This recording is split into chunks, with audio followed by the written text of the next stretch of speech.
Dennis, my friend, long time no see.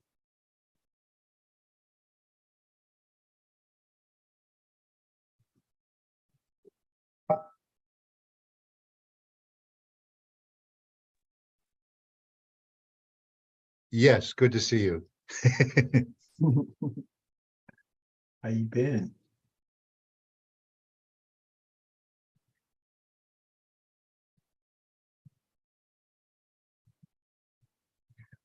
Uh,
Okay. Hi. Hi, Greg. Hi, Laura. That was Laura. Laura's eating dinner at Elizabeth's house. Well, that's nice. So I'm going to be on mute for a little while. I understand. I understand.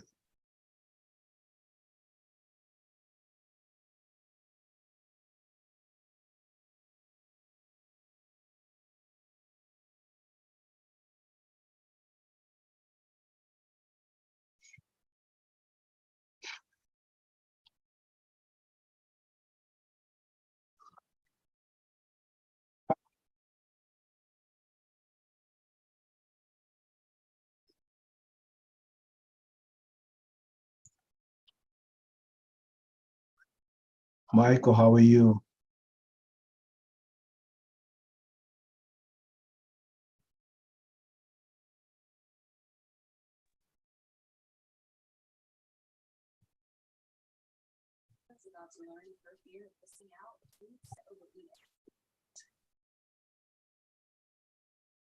Hey, Greg, can you hear me? Yes, yes. Okay, good. Michael, I want you to know that the reason why we're holding this meeting in Zoom was because I didn't want to like buy a special meal for you. So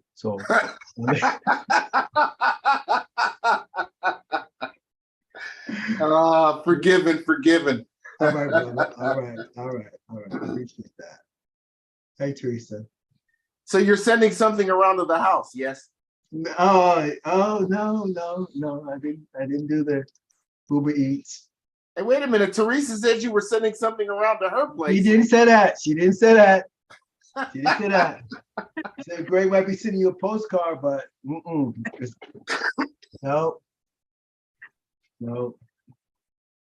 Hi, everybody. Hello. I done sound. So did Hey, everybody. everyone experience the power outage yesterday? Yep. No, we were good. Michael, what block do you live on? You live on You're 11th right, Avenue? Teresa. I'm on the south side of 12th. We had power. Oh, see, we're on the west side of 8th, and we didn't. The people across the street did, and it went all the way to 11th. Oh, wait. Okay, so I said that incorrectly. I'm on the west side of 12th. Okay. So the east side of 12th did not have power, and you're on 8th? Right. Which side? We're on the west side. We are the demarcation for the grid on 8th Avenue. So on the Okay. other side, the east side, they had power, and they always have power, but it's on the west side at the beginning of when we have that grid failure. Wow. Yeah. But it was only, I think it was like 8 hours, and then it finally came back on. Yeah, very inconvenient with the temperature dropping the way it was. Yep, it was cold last night.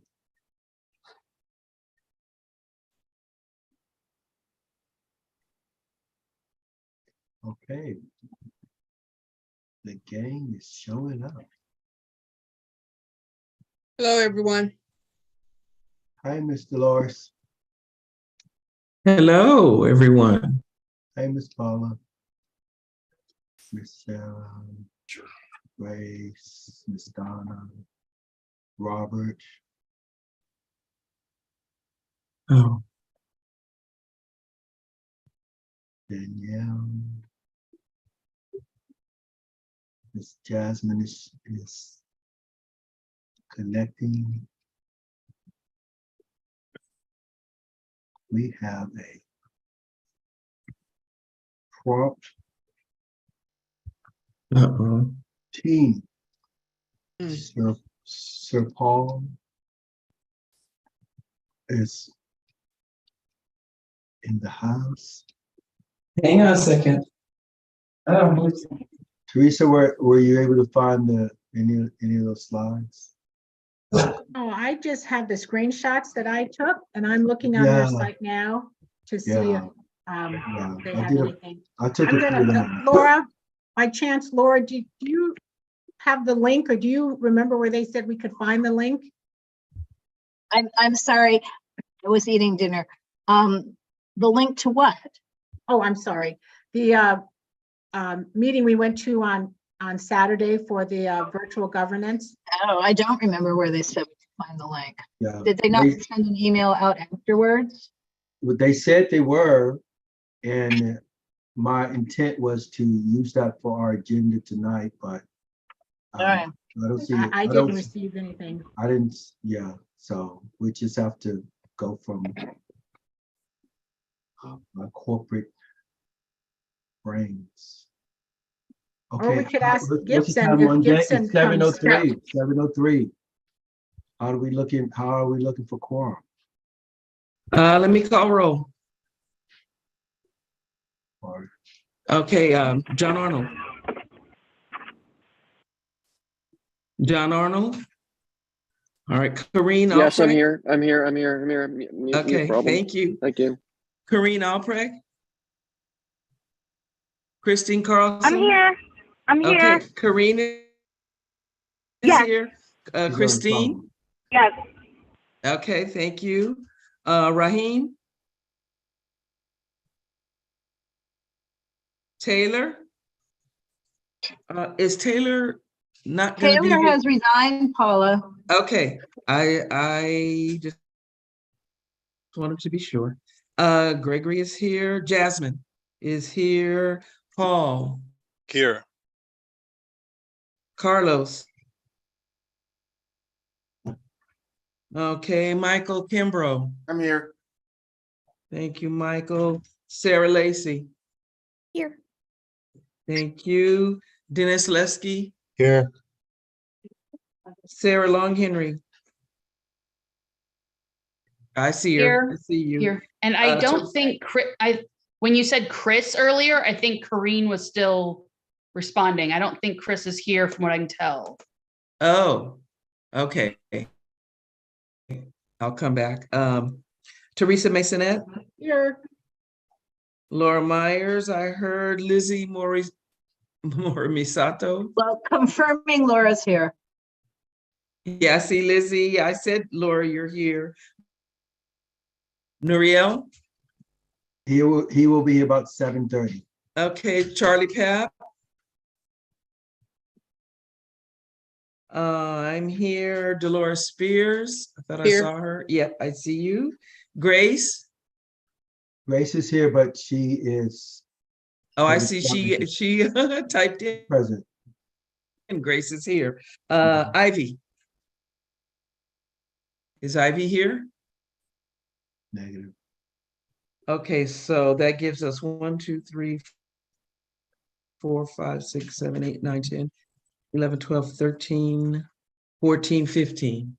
Okay, we have a quorum. Okay, and we're. And one more time, Christine Carlson.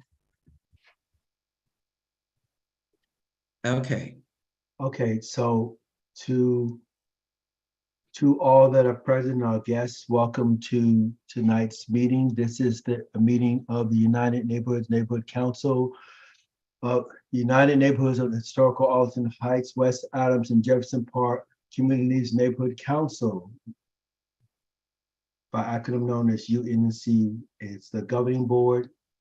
And on tonight, we will review our agenda. We've already, well, I'm extending the welcome, and Ms. Paula did the roll call. We will have general public comments for 1 minute per speaker. Then we allow some time for government agencies to share reports and comments. Then we will have reports from the executive committee, from the secretary, treasurer, vice president, and president's report. Then we will go, the executive committee reports the standard items in the secretary's report, treasury report, vice president's report. In the president's report, we will talk about the latest for the hybrid meetings. We had hoped to connect a slide deck that was presented on the meeting on Saturday, but we don't have the link for that, but we'll just share from what we know about that. A few motions that we need to pass concerning future meetings. Then we will discuss the issue of election status and appointment of the members. We should have some discussion on that process. And then one item that I want to talk about is really working on our engagement with the CIS legislative reports. We have a few funding requests and committee reports, then old business. I'm wondering, as I look at the agenda, if the committee, the board would be amenable to moving our, in particular, the treasurer, if you have any concerns about this, moving the funding request for our guests right after the government agencies, so that our guests don't necessarily have to stay for all the meeting unless they want to. Would that be okay? Particularly the treasurer who may want to share some funding information that might affect that. I have no objection, and I think that we have enough funds to be able to safely address the new requests. Okay, thank you, good sir. Thank you. Okay, so I make a motion that we approve the agenda with that one modification of allowing our guests to speak after the government agencies. I second. Can we affirm that by, I'll stop sharing. By show of hands, virtual hands or otherwise. And the hands. Okay, no jokes tonight, Greg. There's always room for jokes. Okay, hands, so that is approved. So thank you. So let's move to the public comments, and we'll just give space for any public comments. You can raise your hand or Madam Teresa. Thank you. April 1st, the South Seas House, Benny Potter Park, will be having a spring egg hunt. It's from 10 to 1, and the community is invited. We're going to have games and music and food. So if you have young children, please bring them. The park director is going to set aside different time slots for the smaller children and the older children, so everybody can participate in an egg hunt. Thank you. Thank you, Ms. Teresa. Ms. Dolores? Yes, thank you, Greg. Councilwoman Heather Hutt is sponsoring a conversation for Black women, building an economic plan on Saturday, March 4th, 2023, 10 a.m. to 12 p.m. at Nate Holden's Performing Arts Center on Washington. Thank you, Ms. Dolores. Any other any other public comments? I see none. Also, could other people monitor the room also? So let's move on to our government agency. Ms. Danielle, are you present tonight? I believe you are. So thank you. Good to see you. Yeah, sorry for not being on camera. A little bit of an upset stomach, so I don't want to. It's okay. It's okay. Okay. So I'm just gonna go through this really quick. Streetlights being out are currently a big issue at this moment. So please report all streetlights that are out to 311 and record your service request number for future reference. I've said this message before. There's currently a minimum of 48 workday waiting period to have requests inspected. This is due to copper wire theft incidents citywide that are taking longer to repair. So once the 48 work day period has passed, I can follow up with any request with your service request number. With the rain that we've had this week and the beautiful snow on the mountains, palm fronds will be down all over the district. Please report the down palm fronds to 311. And make sure to save your service request number so that I can follow up with any piles that have not been removed in a timely manner, or Eric as well. Having mentioned the rain, if there are any street gutters that are now clogged with debris from the rain, please let me know so I can send those locations over to sanitation to be cleared. Cases in my area, I've been working with Western Heights and the Preferential Parking District Division to square away issues related to their installation of their permit parking signs, as unposted streets are being flooded with parking violations and issues. I'm also setting a meeting between Caltrans, LAFD, and our office in regards to Harvard and West 21st on the Caltrans property as weed abatement issues and fires are concerns for community members.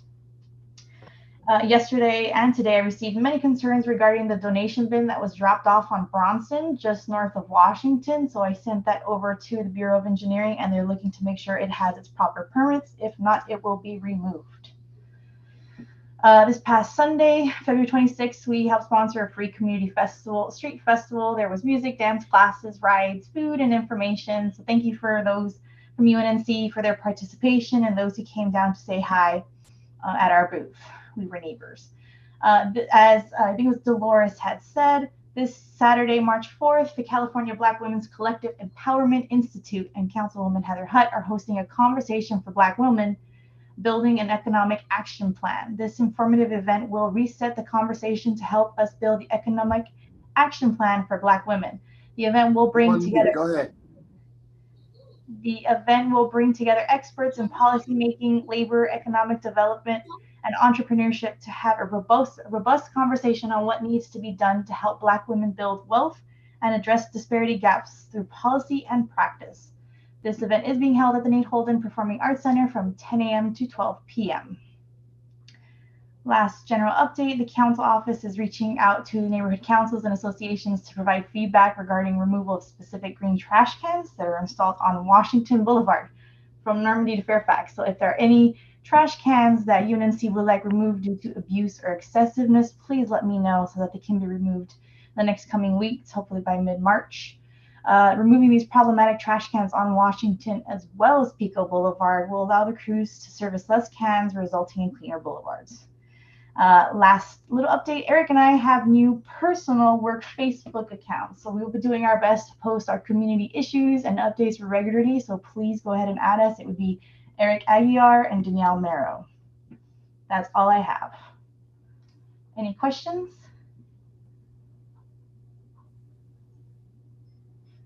I don't see any hands up. I do have a question. Hi, Dolores. There's several down trees on shoot, I can't think of the name of the street. It's behind the CVS off of Crenshaw and 39th. Is that CD10 or CD8? I think that's CD. That would be Somerset, probably. Yes, Somerset. I think that. Oh my goodness, scared me. Yeah, that's our area. 29th or 39th? I'm sorry. 39th. That is, on the west side of Crenshaw at 39th and Crenshaw. On It is CD10. Yeah, okay, that's a big tree has fallen on one of the properties there, and there's several down trees that's further down going towards King Boulevard. okay, let me make a So note of that. how do I report that, or just tell you now? You can tell me now, and then I'll tell Eric, because that I believe is right on our border between CD8 and CD10. But regardless, if it's on 39th or on Marlton, it should be CD10. So I'll send that over to Jonathan, and he'll go out there tomorrow. Thank you for letting me know. Okay, there's another one that is on King Boulevard going west of Crenshaw as well. Another down tree in between the streets. What do you call that? Median? On the median? Okay. Yeah. I believe that's 8, but I'm just, letting you know now. No, thank you. Yeah. And then if you see these, just like I saw one in, it's actually right on the border of UNNC, right there at Pico and Crenshaw, a whole tree fell over and it's blocking the sidewalk. So I pulled over, took a picture, and then sent it to 311 and then Bureau of Street Services. So they're going to take care of it. So 311, if not, you can always send it to us. And then, like I said, I'll send these over to Jonathan. And then I believe King and Crenshaw going west, that is Eric. I will let him know. Thank you.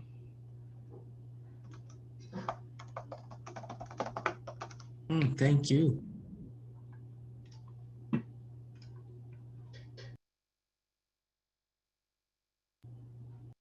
Greg, what happened to Greg? Oh, there he is. I'm talking into the mute thing. So that do it all the time. Next we have Miss Naomi.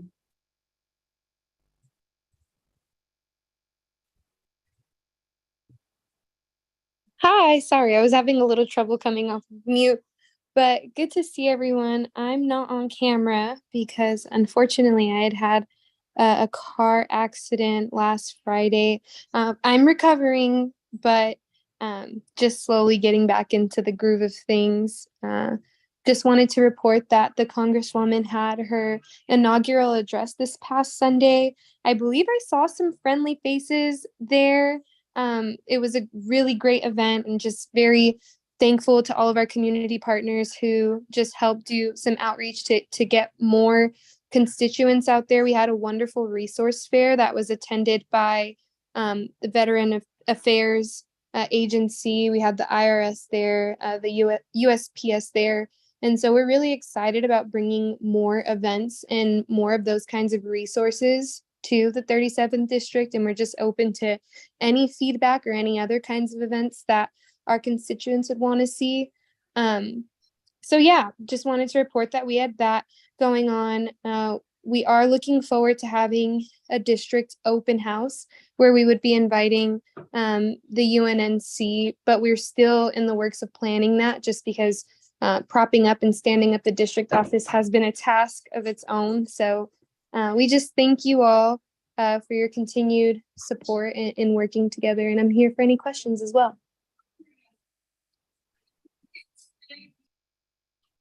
Ms. Teresa. Thank you.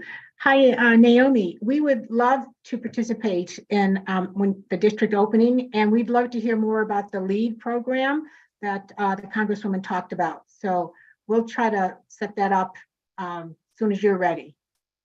Yeah, of course. I know we're still fleshing out the vision for how exactly she wants different community partners to be involved. I know she had mentioned nonprofits, but we've also talked about expanding it beyond that too. So we're excited to get the details of LEAD to you once they're available. Thanks for mentioning that, Teresa.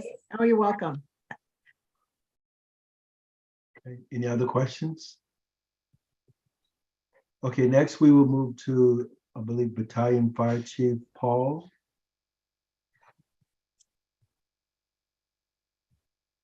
Hello, can you hear me? Yes. All right. We got a little break from the rain.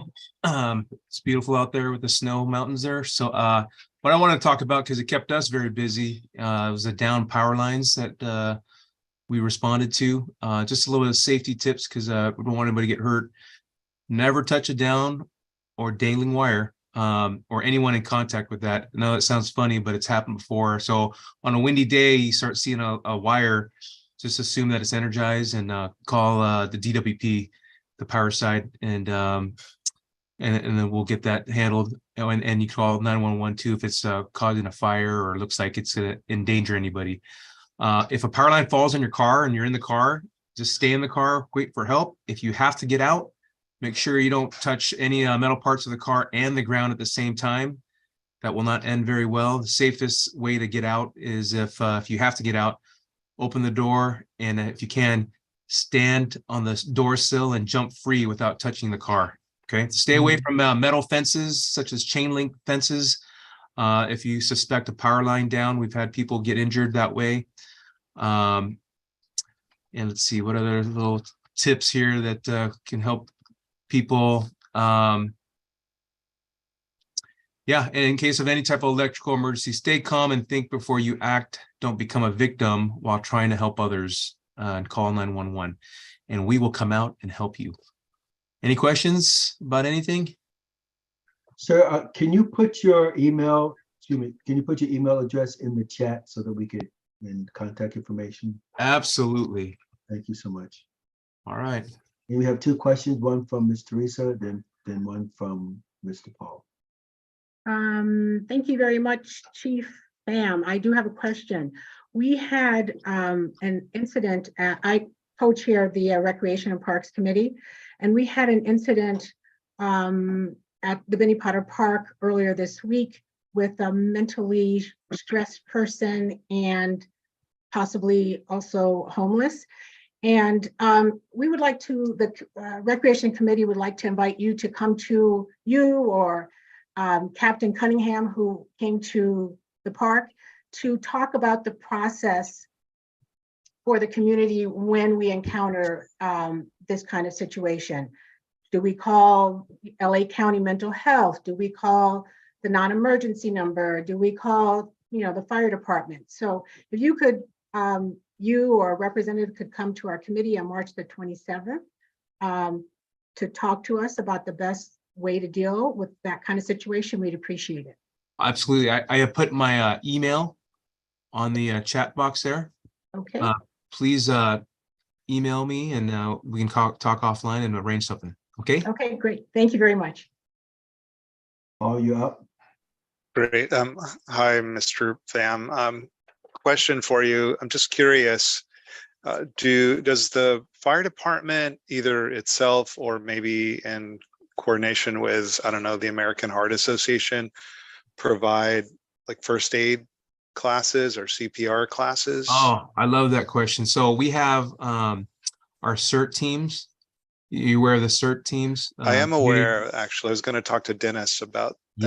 Yes, they offer a lot of classes.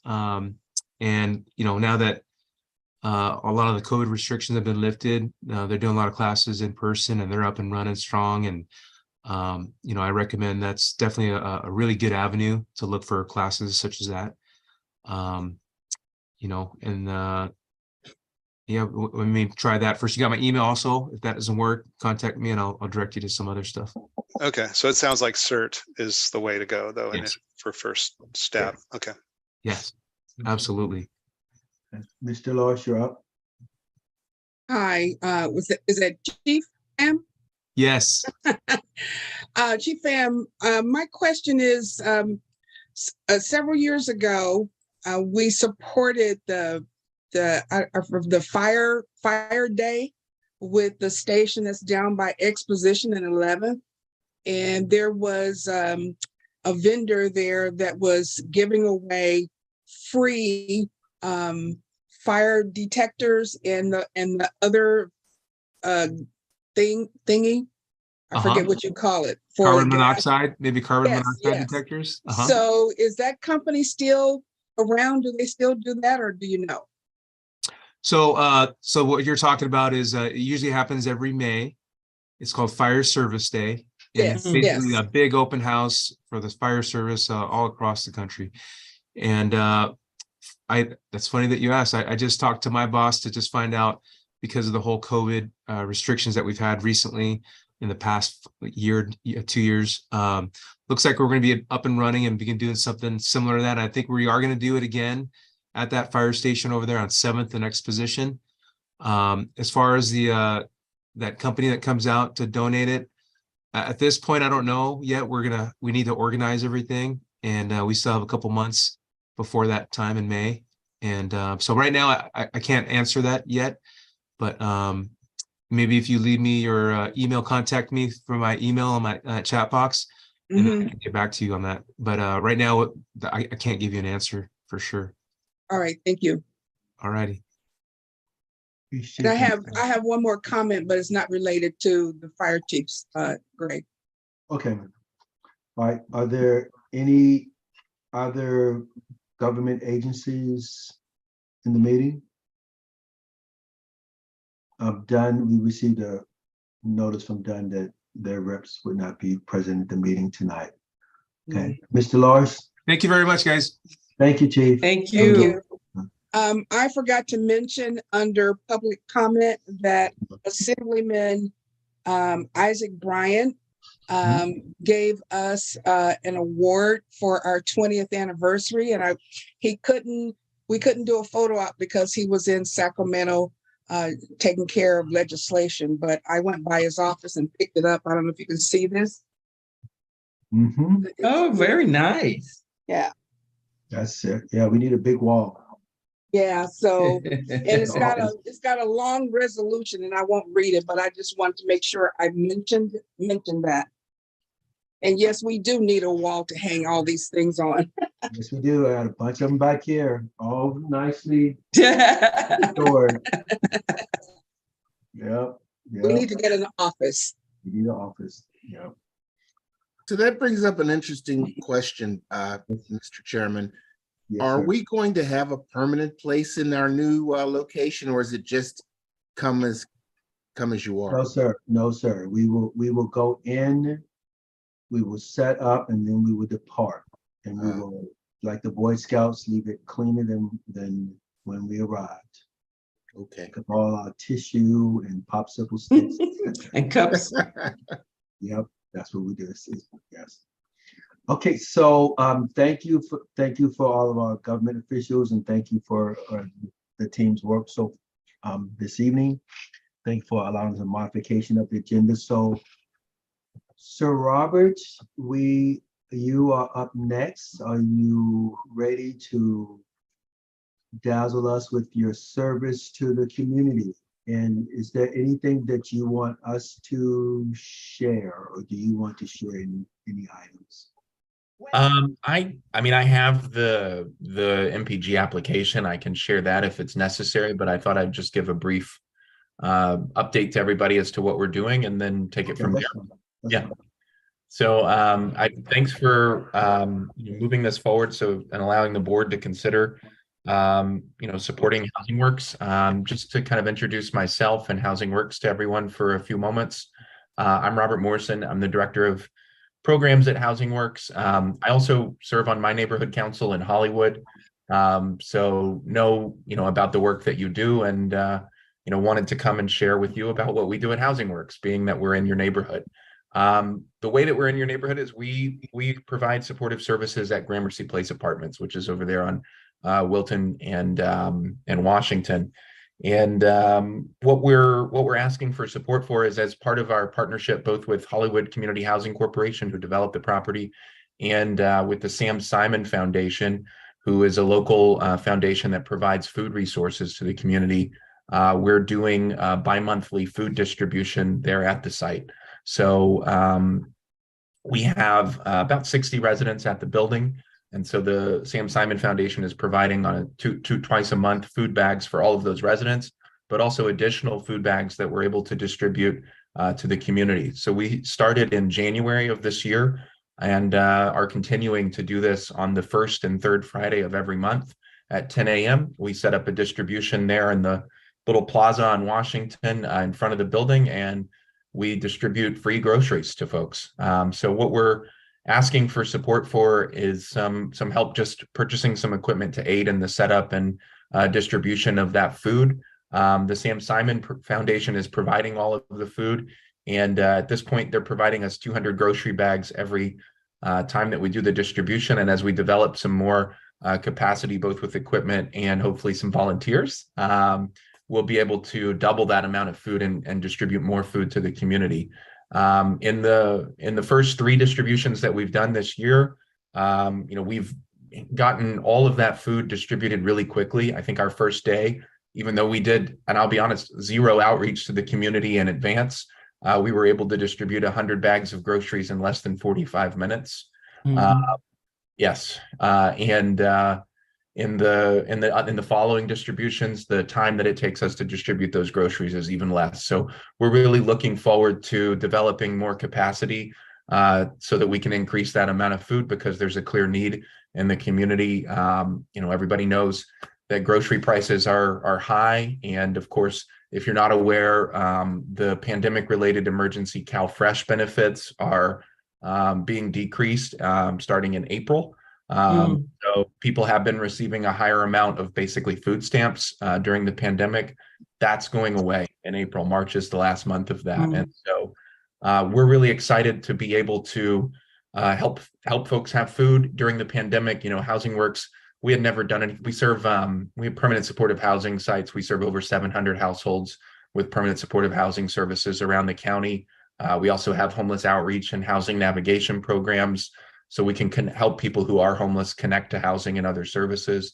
So we started doing food during the pandemic. We deliver food to a lot of our residents now ourselves through some other partnerships, and really value, just the basics. People need food and housing to survive and thrive. So that's what we're doing. This particular application is going to help us purchase some carts so that we can save our backs a little bit as we prepare these food bags for distribution, and help make it easier for us to get that food out to the community. So happy to answer any questions anybody has, or share the application, or whatever you need from me.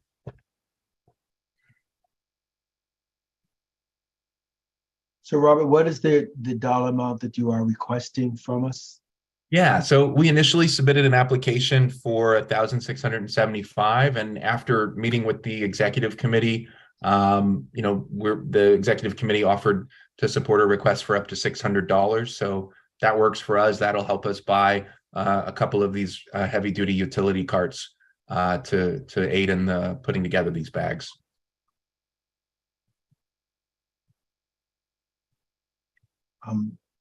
Paul, you have any thoughts or concerns about the request? I don't. I think the concerns that I had were raised at the executive committee. I think, Rob, didn't you send an email commenting on the question I had about the state website for the nonprofits? Yeah, I did. I checked in with our fiscal department after that meeting.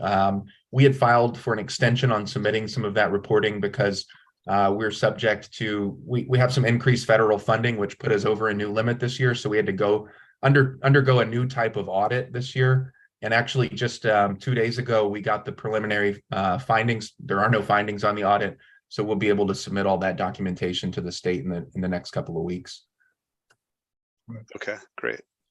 Okay. Any questions concerning this $600 funding request?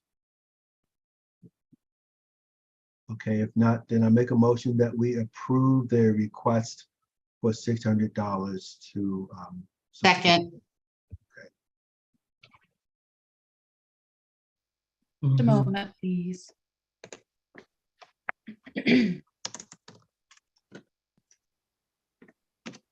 $600 to support Housing Works, to support Yes. food distribution at the Gramercy Place Apartment. Yes. I also have to say it's an NPG, so no worries. I'll figure that part out.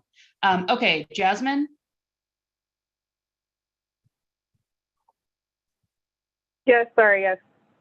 no worries. Nuriel, Absent. Dolores, Yes. Raheem, Yes. Charlie. Okay, Paul, Absent. Paul King. Paul says Paul, I say yes. Thank you. Carlos, Absent. thank you. Laura, Yes. I am a yes. Paula, Yes. Grace, Yes. thank you. Dennis, Yes. thank you. Corrine, Yes. thank you. Teresa, Yes. thank you. Michael, Yes. thank you. Chris, I'm going to abstain. I was having connectivity problems, so I wasn't able to hear the presentation. okay, no worries. Greg, Yes. Sarah Lacey, Yes. Ivy, Absent. absent. Okay. John Arnold, Yes. Lizzie, Yes. motion passes. Thank you so much.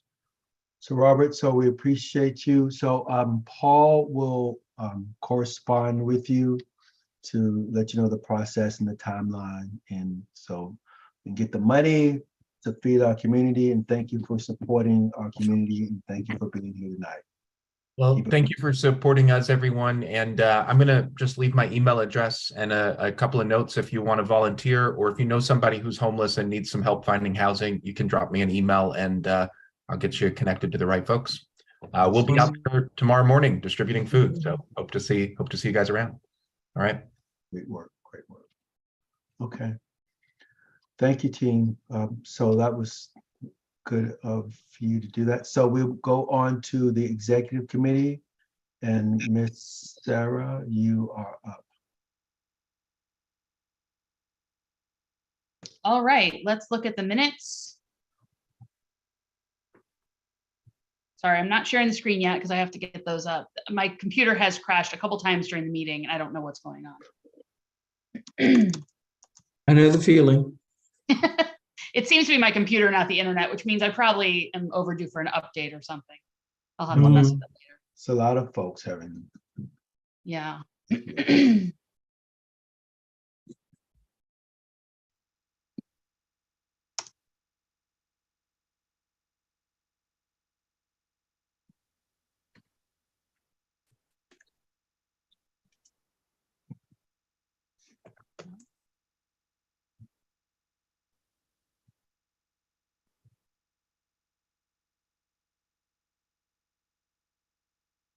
Sorry, everybody.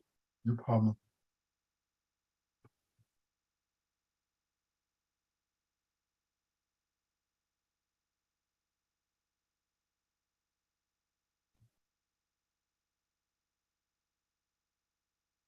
So do you want us to go on to either Paul or? Well, the problem is if I have too many things open, it'll just crash again. So Yeah. that's part of the issue I'm having because I can't. Go ahead and we'll come back. Well, Would you like me to bring it up and share it with everybody, Sarah?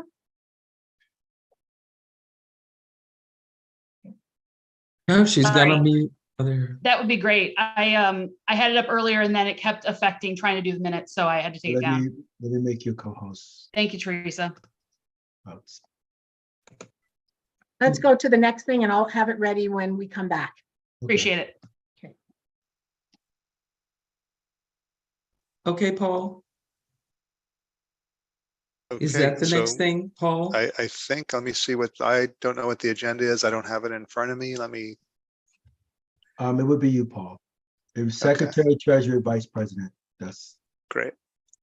So hello, everyone. Let me, before I jump into just talking about the budget and showing where we are year to date, I did want to put a plug in for if anyone is interested, there is some training, funding training that's going on in March. There are workshops that are being organized by the Neighborhood Council Funding Program. So if that's of interest to anyone, I'll just put the dates and the training focus and the chat. And then if anyone has more detail, if they didn't get the email, which I believe everyone did, but if anyone has any questions and wants to attend, just reach out to me and let me know. And so let me next go to sharing the screen.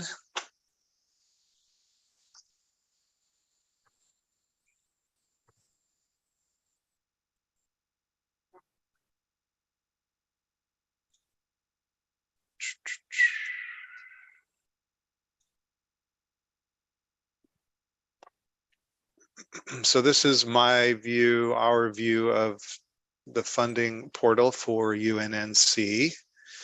And you can see that year to date, we've spent $21.2 thousand. We have net available 28.8.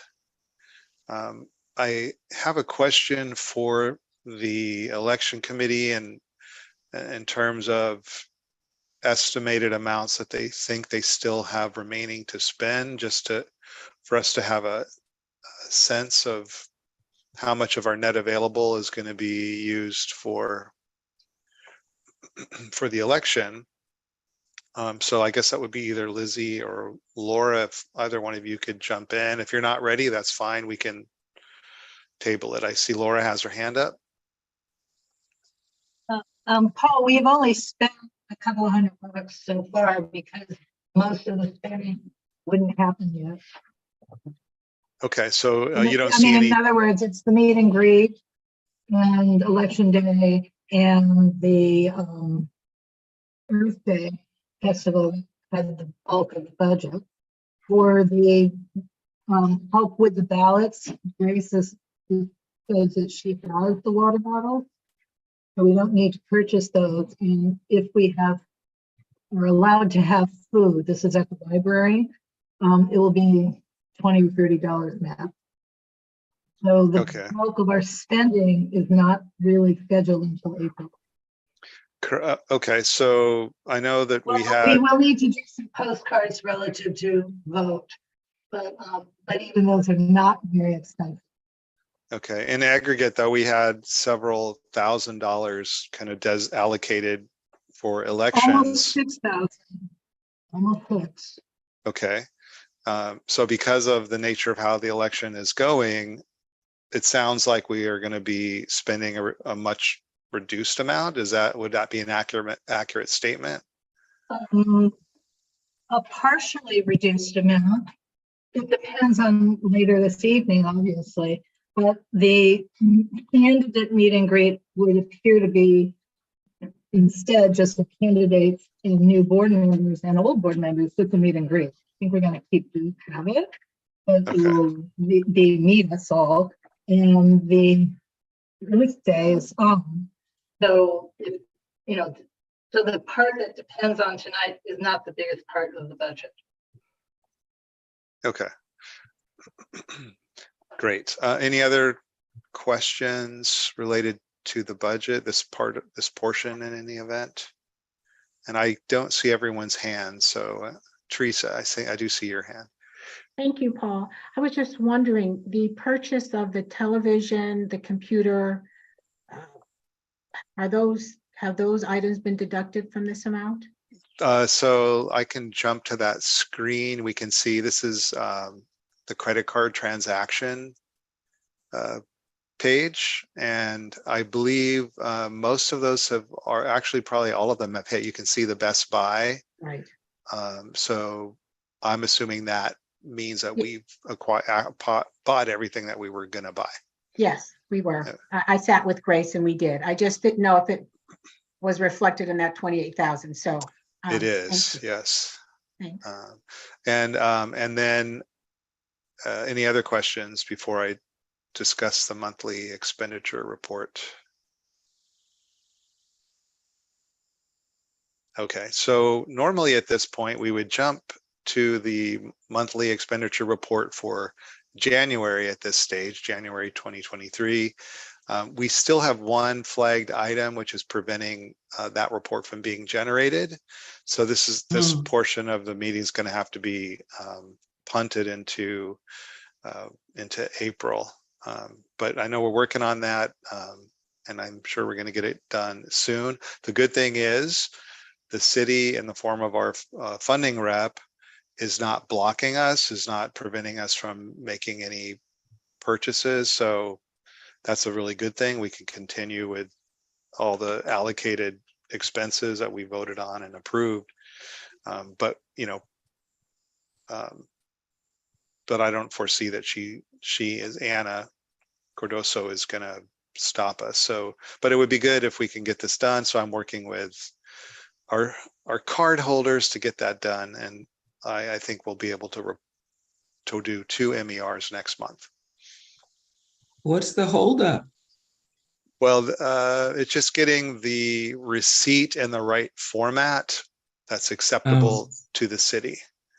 And then actually and then Greg and Laura, I'm actually working with them both to get their receipts too, because we haven't actually funded them for their out-of-pocket expenses yet.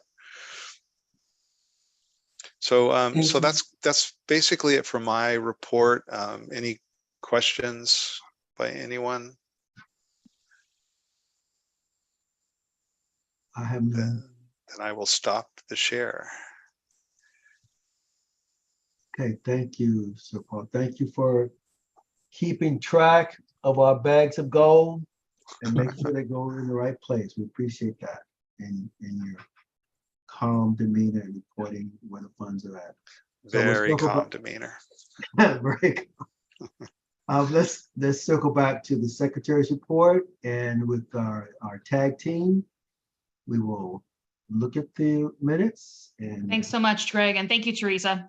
You're welcome. So last month's meeting, we had our typical opening with the welcome call to order, approval of the agenda, and roll call.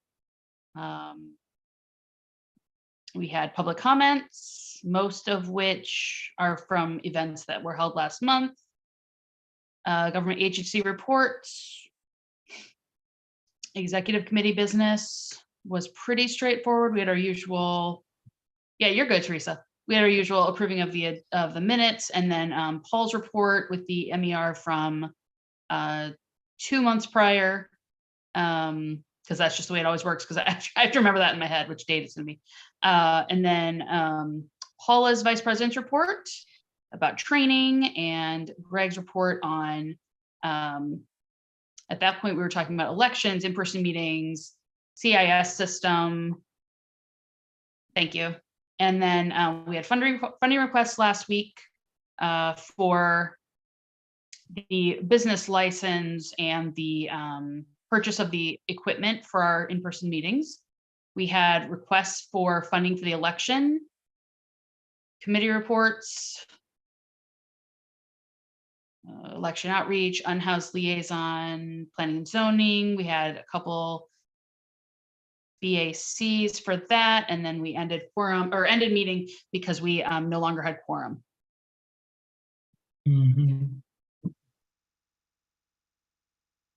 Make a motion that we approve the minutes as presented. I second. Oh, No, go ahead. I second. Thank you. Let's vote. Sarah, was I present at that meeting? You went by kind of fast. I'd have to go back and look at my notes. Oh, shit. Oh, stop. Sorry, I shared the wrong thing. Just a second. This was for February. Yeah, February Yeah. 2nd. I show you present, Dolores. All Yeah. right, thank you. Yep. Thank you. Okay, so let's vote by short raising our little hands.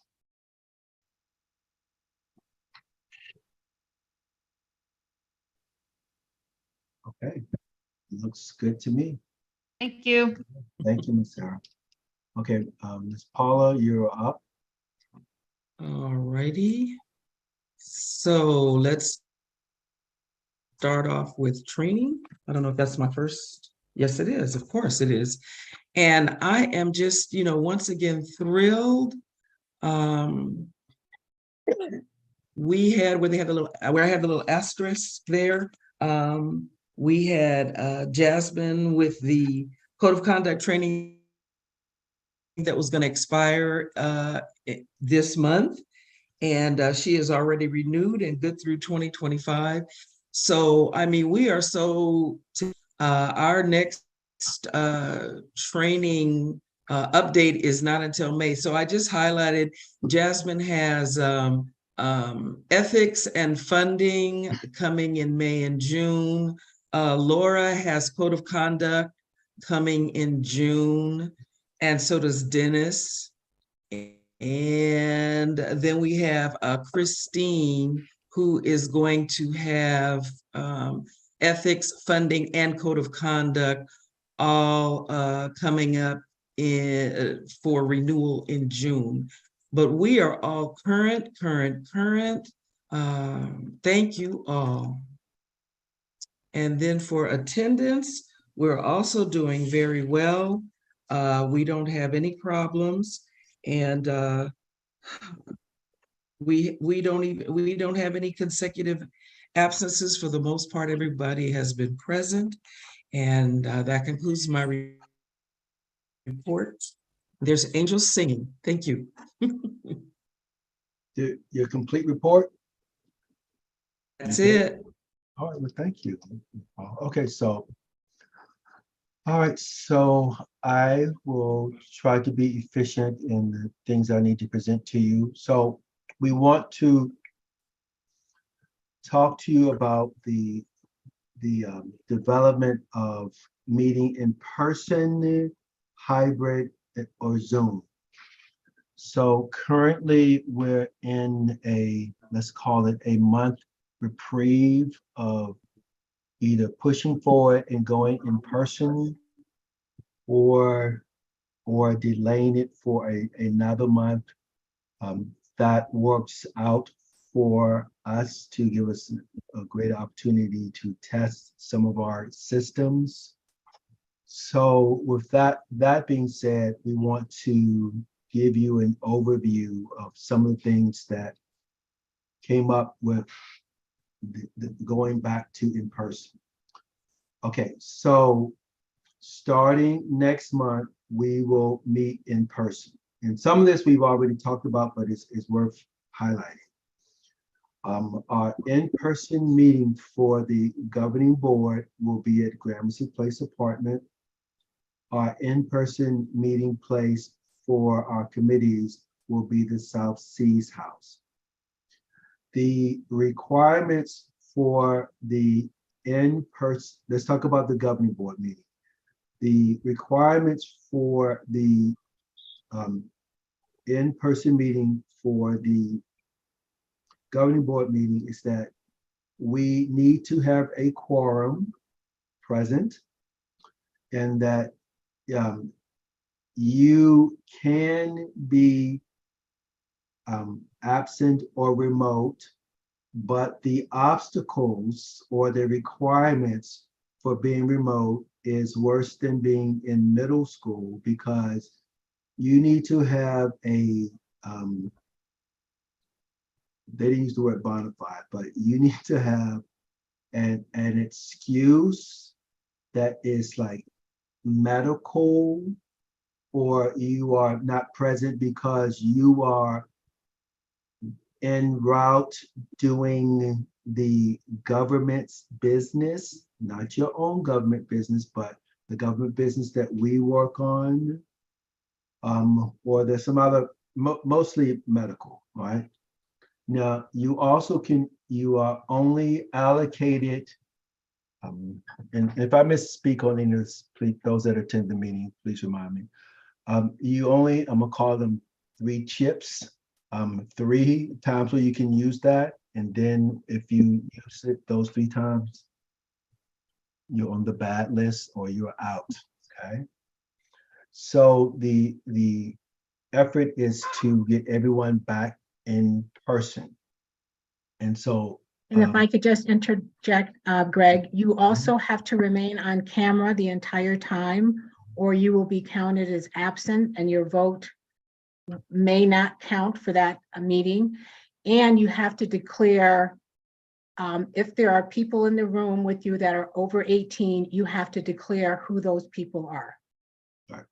When you say on camera, does that, because we're on camera now, does that mean we have to show our face? We need to see your face.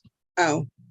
We need to see your face. So, you know, like I did, I went and put some auto olay on my face when I came.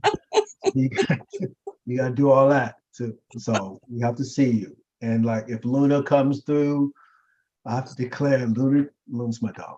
Declare that Luna walked in the room. Okay, so it's and the purpose, the rationale behind that is to make sure you don't have any undue influence affecting your vote.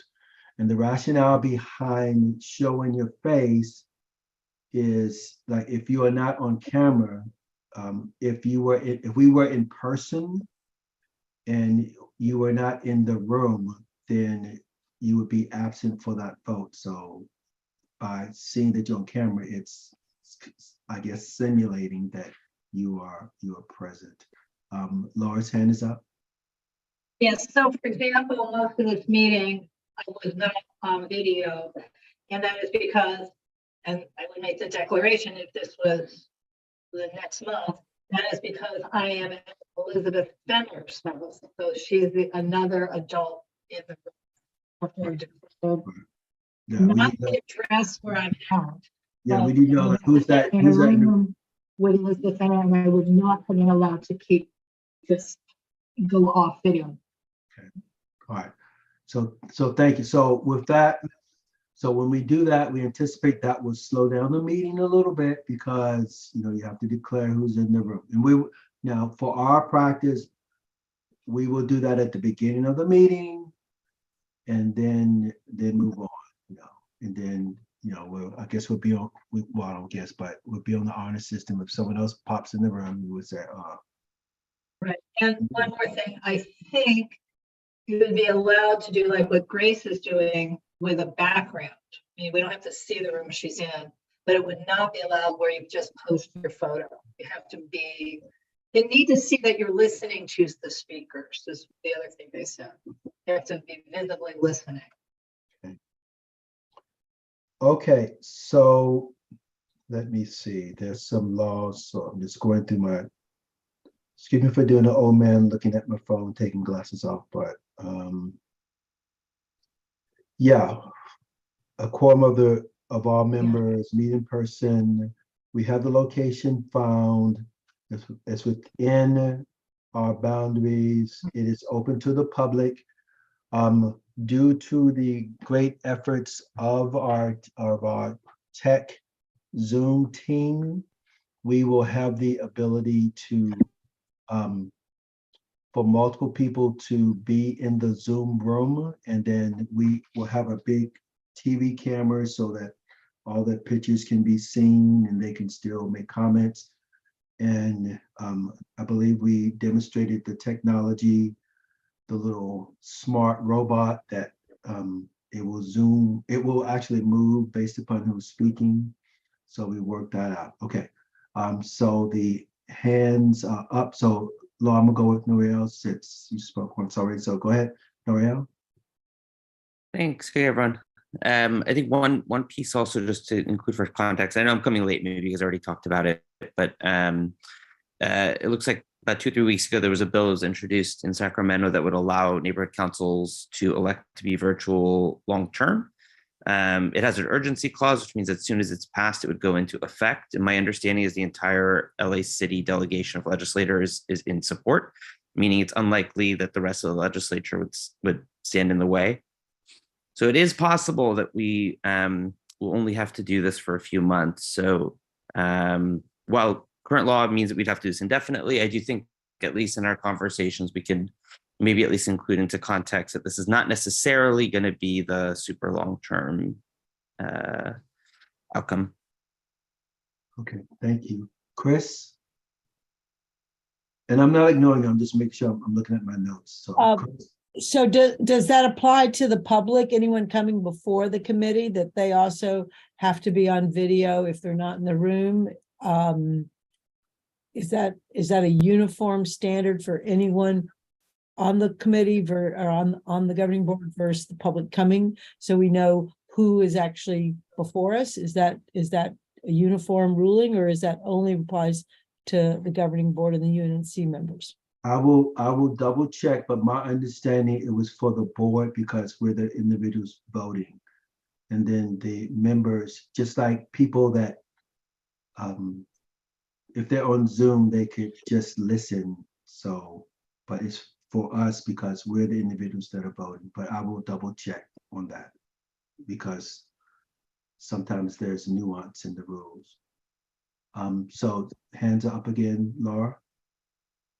Yeah, so 2 things. One is they did say, and this would be exceptional, that there is a possibility if someone really isn't able still to attend in person to get an ADA exemption through the city's personnel department. They didn't say how that would happen, but there is, you know, that would be like if somebody is undergoing cancer treatment for 5 months, that they would, there is that possibility for an accommodation. It's not through us. We can't give that permission. And to what Muriel was saying, there's a lot unknown about that, but the original motion it was put in, was intended, in supplementing the urgency motion, intended for neighborhood councils, the way they wrote it was for elected commissions and boards, not realizing that neighborhood, I mean, for appointed commissions, we're not realizing neighborhood councils are elected. So hopefully have amended the motion. The other question is, we could, if it passes, it's possible we can opt to stay virtual, but that may not mean we can opt to stay blank, if I'm saying that right. And also, if we opt to do hybrid, we may have to then stick to the other hybrid rules anyway. Because I do think we have people who want to meet in person as well. So Laura, I don't know. I can't understand. I'm saying that basically we don't really know, even if the motion passes, that we can't say have 7 people in person and everybody else virtual. It may be that if we choose hybrid, it's required to have the 13. Okay. We don't know anything yet. Right. So One I can barely understand what you're saying. So what Teresa, I'll acknowledge in a second. So what we do have 3 motions that we will present tonight. We as Nuriel pointed out, and as we have seen, things are in flux at the city. What I'm trying to do is present to the board what we have to do and what we're doing, knowing that it may change in the future. So I just want to give us the, we can drill down to every aspect of the potential laws, but we have 3 motions that we want to present related to this topic to move forward. Teresa? Thank you, Greg. I just want to remind everyone there was one other aspect, and that is regarding vaccination status. They have a protocol that will require all board members to show proof of vaccination. That is not something that the board will review. They are setting up something with the city where we will submit that information to the city. I'm not quite sure how that's going to be enforced or how that's going to play out, but that was another requirement that they mentioned during the meeting.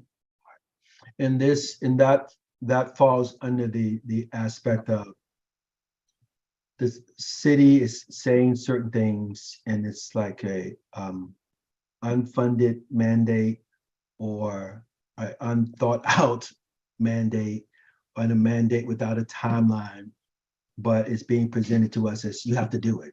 Well, okay, give me some more information on that. So, so I think that covers all the highlights of it. Yes, Chris.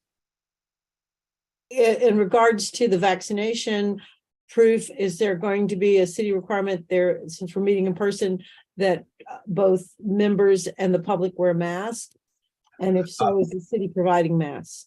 Okay, so again, the issue is that they said that we need to provide, what they said was that we need to provide proof of vaccinations. And then that's where the guidance stopped, because there wasn't any information on how we're going to do that. There were questions related to, well, who's going to check that? And then some people would say, I ain't doing that. I'm not checking that with my people.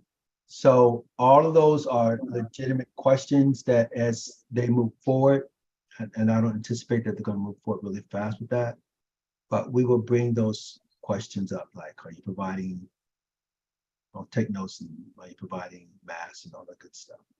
But it's not something, again, as Teresa said, it's not something that we're supposed to be responsible for, where I keep a file of your vaccination cards, okay?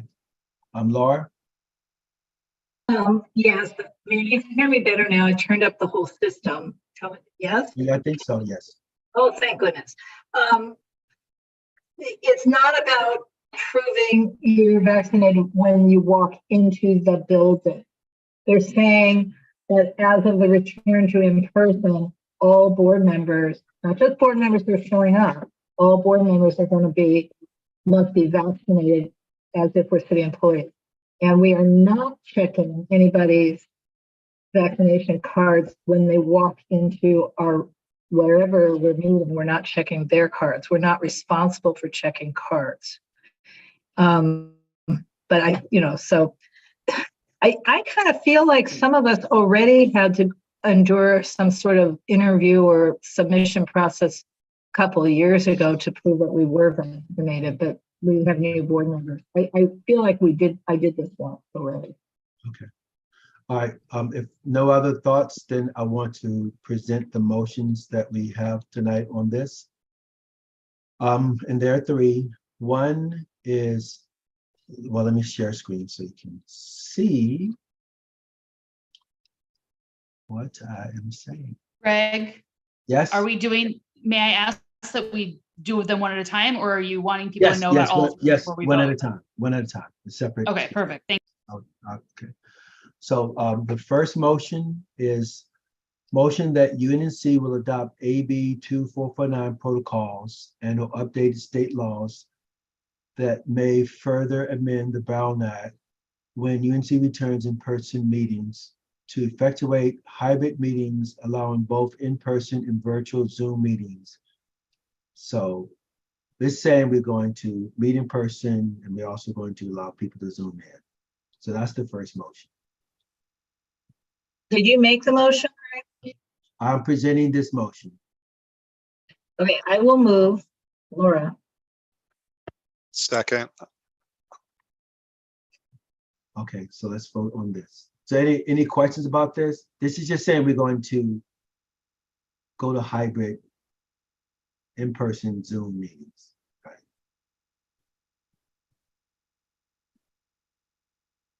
All right, let's vote. Lizzie, Yes.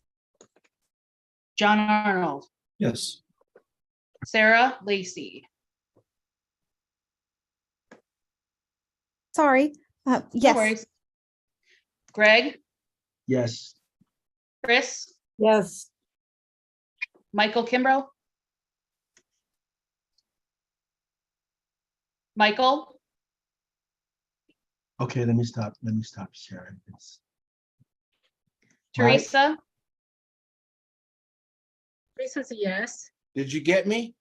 no, No. I didn't, but I hear you now. What'd you Okay, say? sorry. Are you a yes or a no? I'm a yes. All right, thank you. Kareen,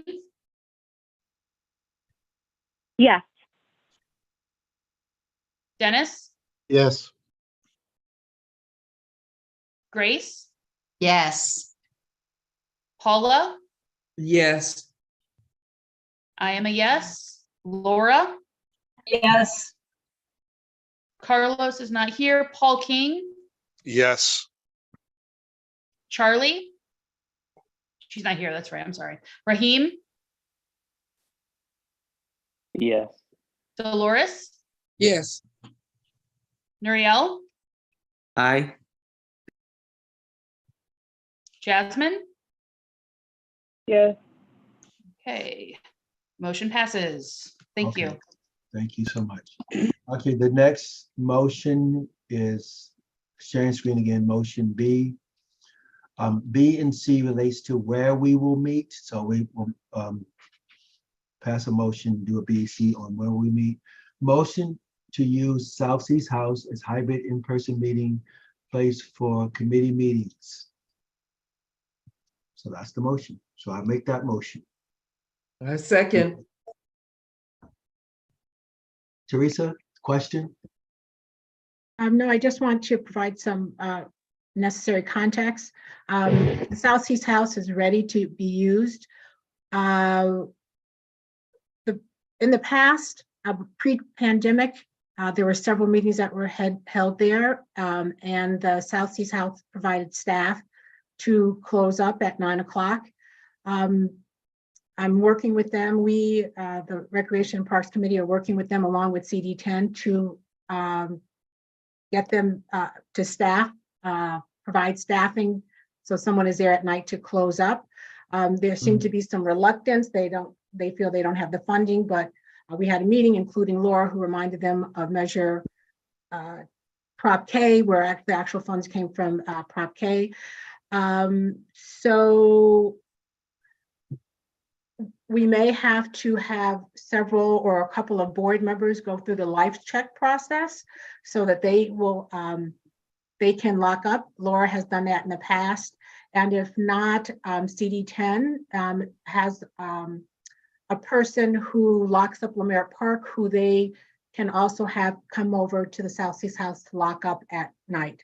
So we're all ready to go. This part hasn't been worked out yet, but Eric, our deputy at CD10, is working on a solution, and we should know in the next couple of weeks who's going to be locking up at night. Any questions or concerns? Okay. So we have the motion presented to use South Seas House as our hybrid in-person meeting for our committee meetings. So let's call the question. Yes, I have Greg, you moved that and Paula seconded. Is that correct? That's it. That's correct. All right, Jasmine, Yes. Nuriel, Aye. Dolores, Yes. Raheem, Yes. Paul King, Yes. Laura, Yes. I am a yes. Paula, Yes. Grace, Yes. Dennis, Yes. Kareen, Yes. Teresa, Yes. Michael, Yes. Chris, Yes. Greg, Yes. Sarah Lacey, Yes. John Arnold, Yes. Lizzie, Yes. motion passes. Thank you. Thank you. Okay, the last motion in this area is motion to use Gramercy Place Apartment Community Room as the hybrid in-person meeting place for governing board. And I make a motion. I present that motion before the board. I second. Okay, Chris has a question. There was a lot of discussion about what that was going to, was there going to be costs of it associated with that? Do we have a summary update on what Yes, yes, their yes, costs and what they'll be? yes. There is a deposit cleaning cost. I'm sorry, I don't have the dollar amount, but I believe it's less than $200 or less than $200 that we need to deposit as a cleaning fee that they will hold for us. But at one time we thought that there was a rental cost each time we used it. That is not the case. So Laura, do you remember the dollar amount, the exact dollar amount? Well, the deposit amount on the proposed contract is $200. But Yes. I think we need to recognize it's not really a deposit. Once we give them the money, we can't deposit it anywhere to take it back. So it's essentially a fee one time. And then on the insurance, I did get an email confirming from risk management, but not a confirming email from a particular appointee that the city will provide the insurance letter and insurance. So unless Gramercy Place Apartment insurer does not like the city of LA's insurance, we should not have a cost on it. Okay, all right, so minimum cost. I could not understand what she said. The cost that for the cleaning deposit is $200. Yeah, I saw that from our February notes. And Okay. then for the insurance, the city is going to provide insurance. And then she shared a thought that Gramercy Place should accept their insurance, but that should be okay. So minimum cost to us. So that our concerns about, okay, good, Chris. All right, so I will stop sharing. All right, so any other questions? So let's vote on this one. All right, Nate, would someone remind me who moved and who seconded, please? I moved. And I seconded. Thank you. All right, Jasmine, Yes. Nuriel, Aye. Dolores, Yes. Raheem, Yes. Paul, Yes. Laura, Yes. I am a yes. Paula, Yes. Grace, Yes. Dennis, Yes. Kareen, Yes. Teresa, Yes. Michael, Yes. Chris, Yes. Greg, Yes. Sarah Lacey, Yes. John Arnold, Yes. Lizzie. Yes. Thank you. The motion passes. Okay. Okay, thank you so much, team. The next area is concerning the election. And so I should give you an overview first before we go into the specifics. And I think it's only fair and proper that I share with you the intent that I have. So I'll start with the intent. The intent that I'm presenting to the board is to, if at all possible, not have an election. How, and I'll use this word. How am I going to finagle that? Okay. The way that potentially could be done is that we have some people that are resigning because of they're moving or childcare issues, or they can't attend in-person meetings, and we have some vacancies. So we've taken that data, and we've taken the data of the people that have applied for different positions, and we looked at the grid, and we're talking to individuals about people filling a vacant seat that's acceptable to them, and that way we can fill all the positions. Almost. Well, yeah. Let me continue.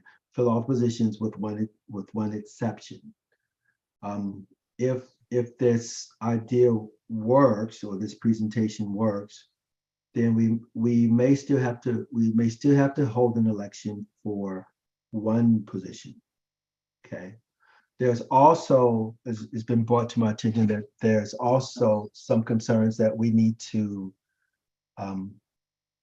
check with the city to make sure that they are okay with it. My thought was that if we filled the position, that was good. But of course, I was reminded to check with our people of the city, because they may want to hold the election. But what I wanted to do was to say, talk to the board, and then once we see what the board is saying, then talk to the city about, this is what we put in place. And this is because there's no competitive seats, or only one competitive seat, then do it by appointment. Now, our scholars and that know these things, how the city works, said, well, be careful about doing that, Greg, because they may not allow that. So we're still trying to check into all of that. So with that being said, Paul, you want to go ahead and ask I a mean, question? I guess my perspective is that, it has been tough to get individuals, engaged and involved and willing to run. And, we want to have full representation on the board. And to me, we would want to avoid a situation like the one neighborhood council, I forget which one it is, where essentially Dunn is running things for them and making decisions. I would rather avoid that scenario and pursue this, this option than just not having enough members on our board. Right. Okay. Any other thoughts, concerns? I'm gonna show you a grid of what it would look like, but I wanted to give that overview first. And then we can circle back to concerns as they develop. So, yes, Nuria.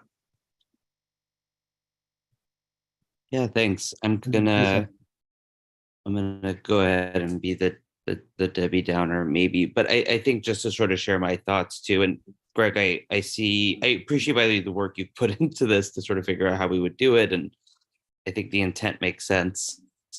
I think from my standpoint, I think I would much rather for us to run the elections we do, and then if we have vacancies, fill them as we need to. I see.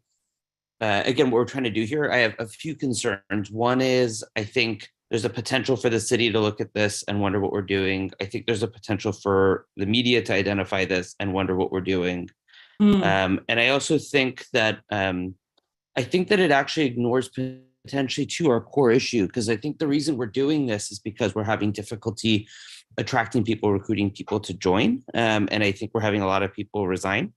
And I think potentially we need to think about why that's happening. So I think if the people who have been leaving are leaving because they have childcare issues and other issues, we need to actually think about how this board functions and whether it's not inclusive for people who have kids and have childcare responsibilities. I have to just tell you, like, plainly, with 3-hour meetings at night, it's very hard. It's hard on my partner. And so, I think, I would personally rather us sort of keep the elections the way they're going to be, have to fill spots as we do, but for us to take a really good look and think about how can we make this a more engaging experience and get people on board. And to a certain extent, the discomfort of having to run several elections and maybe have some open vacancies, I mean, that's part and parcel of some of the issue, that we're having getting support for people joining. So, and I'm happy to be a part of that to try to make it a little bit of of an experience where we can bring people on that are, more diverse and bring on lots of new communities and people that are excited to be here. So again, I see what we're trying to do. I agree with the energy of it, but I think I have some concerns with us sort of playing this sort of game of chess to sort of keep these spots the way they are. Okay, thank you. Chris? It's my understanding that of people who've stepped forward, are there actual conflicts? In other words, are there seats that would be competitive if some people didn't opt for a open seat at large versus the seat they had initially considered? Is that what's actually happening? Chris, I think when I show you the grid and I show you the who's running for those positions, you'll be able to, that will answer your question. Okay, but under any circumstance, even if only a few seats that are open become competitive seats, the election would actually list all of the candidates, right? So everyone would be elected, whether they're running uncontested or contested. Is that correct? That's correct. Okay. That's my understanding, that even if let's say we only have one competitive seat, then we still need to hold the election. And then the question that I will ask the election board is, would we still vote for the one person in that seat, or can we just by affirmation appoint that person to that seat? Okay. Okay. But that is part of the conversation and clarification with Dunn and election board people. So because even if running uncontested, I think it's important that the public have the opportunity to weigh in on that candidate, whether they receive one vote or 1,000 or 2,000. I think that's, even if they're running uncontested, I think it gives us comprehensive information about the engagement of our community. Thank you. Okay. Paula? Yes, I just realized I am the at-large representative for Group B, seats 7 through 11. And I just want to make sure, and I have already filed. I'm already running again. And Yes, I'm just making sure that you're good. You're good. You're running the for your assignment seat. wasn't a part of You're running me. for your seat. Okay. You're running for your seat. Grace? You know, just for clarification for folks who didn't get to go diving into the weeds, I just want to simplify and share what our president was able to do. There was basically 2 seats where there were more than one person running for this position. In one of the seats, it was Laura and someone else, and it would be very simple for Laura to take one of the open at-large positions. And in the second race, there were 3 people running for 1 seat. And luckily, there happened to be 2 other open at-large positions that could be filled. I'm of the belief that it's great to have people participate, and we have more participation if we have everybody having a seat. And if we can save the organization $5,000 from holding an election for 1 seat, I think would be the better financial decision. And I'm all for people becoming more engaged and active. And we'll try to increase the number of people who participate and want to run and have more contested seats or positions. But that's for the next race. For this one, I'm looking for some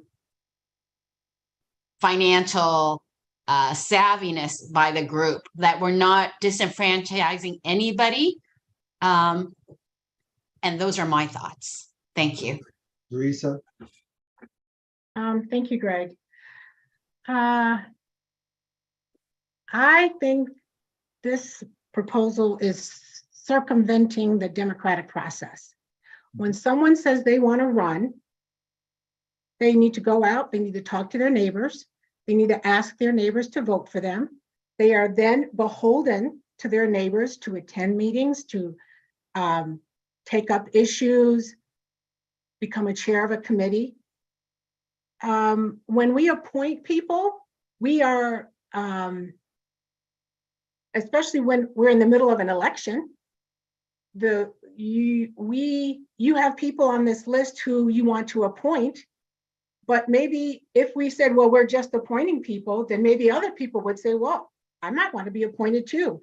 And they could avoid also having to participate in an election, submitting a form, writing a bio, going out talking to their neighbors. I asked Paul how much money we had. He said 28,000.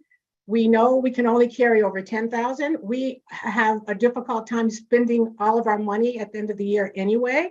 That's only a few months left to spend $13,000. And that's minus the $5,000. I just feel it's the democratic process. You sign up, you say you want to run. And even if you're running unopposed, you still need to go out and reach out to your community and ask them to support you and share with your community some of the ways that you want to make the neighborhood better. I don't support this. I don't know. I understand that sometimes we have difficulty with quorum. I understand the difficulty we have attracting people to be on the board, but I just feel that it is just circumventing the process, and I don't think we should do it. Thank you. Ms. Dolores? I'd like to see this grid, and then I have a couple of comments. Okay. Dennis? Dennis, you got to unmute. I could perhaps wait for the grid, but I can make this very quick. As I understand it, there are enough vacant positions right now that we could fill them with all the persons who've expressed an interest. And I think in terms of addressing the democratic process issue, it's quite common in our democratic process to appoint people to fill vacancies. And that seems to be all we're doing. And it does seem to be a very efficient way. On the other hand, I don't think we can just appoint someone just because they say I'd like to be appointed. I think we need to evaluate them. And I think they do need to give us information. Raheem? Yeah, I can make this brief also. I just want to say that I agree with Teresa, and I think I was kind of on the fence up until her comments, and she's definitely, I think her point of view is kind of just kind of what I'm feeling. I think that I don't think we can use money as an excuse, and I think that this problem is one of our own making. Like, I think, and I'm including myself in that. Like, we've known that we've had issues with engagement for the entire time that I've been on the board. And I don't think that we've done enough to address it. And again, not pointing any fingers, I'm part of that problem as well. I think Nuriel made some really good points too. But I think that we can do those things. We can focus on engagement and still pay the price of having this election and dealing with those consequences. So that's my perspective. Paul? Yeah, I mean, and with all due respect about democratic process, which I believe in, I'm supportive of.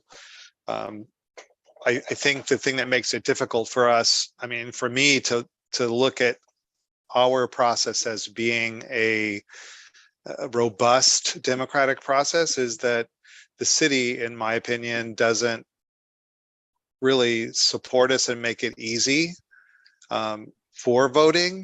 I think we could get a lot more interest and involvement by our neighbors and the citizens and throughout the city if the process were much easier. That's like a big problem for us to make this a true democratic process, which is why I have fewer reservations about this idea of appointing than I would otherwise. If we had a true, robust democratic process, I'd probably be more on the other side of the fence than where I am. But we don't really have a very robust democratic process. It's not simple. And we don't have a lot of candidates who are that interested. So that's kind of why I'm falling on the side where I am. Michael? Can you hear me? Okay. Yes. I find myself siding with both sides of the argument. I absolutely support Teresa's position. However, this is a unique situation we find ourselves in. We're coming off of 2 years of pandemic and a removed process of participation. We may find that once we are back in the public forum and the public is invited as a part of our discourse, that the controversies and or issues brought forward may entice others to be a little more vocal and challenge positions of people that they feel may not or may be representing positions that they either support or in opposition to. Because of the situation we're in right now, I think it may be prudent to make sure that the seats are filled so that we can then begin to engage in the process in which we started, which is public discourse. This is not right now public discourse. This is us meeting amongst ourselves, and frankly, it's a little boring. Oh, Michael. Michael. Thank you. No, I was gonna tell a joke. Okay, so what I would like to do, so thank you everyone for the thoughts, and I'm glad that we're able to do that. But what I would like to, Lizzie, you want to jump on? Okay. But I want to show the grid because the questions, I think we would see if you see what I'm going to present. But go ahead, Lizzie. Go, Lizzie. You're muted. You're muted. I don't want to give an opinion on either side, but let me share this with you. In the past, I have been a member of the elections committee 3 or 4 times by now. And we always were a team of at least 3 or 4 members. In the past 2 times, with COVID and this time around, it's been basically a two-team committee, a two-member committee. And up to get to this point, it has been a struggle getting work done, getting enough volunteers, getting materials produced. So please keep in mind, is it worth holding an election for one candidate, for one portion? Is it worth spending that money? Just, just something to reflect on. Are we going to have enough human power with the current board to move forward? So some questions that I would just like to address, Thank you, Ms. Lizzie. All right, thank you. So I'm going to share my screen. There's two sides I want to share with you. This side is where we're currently at, okay? So what I'll do is I'll just go down the list and talk to you about the different positions. Charlie Papp is going to resign because of family issues and concerns. And so I follow what I call like the kindergarten principle where you color code things. So it makes it easier for me to understand. Then Taylor has resigned because of work issues and he cannot attend meetings at night because he works at night.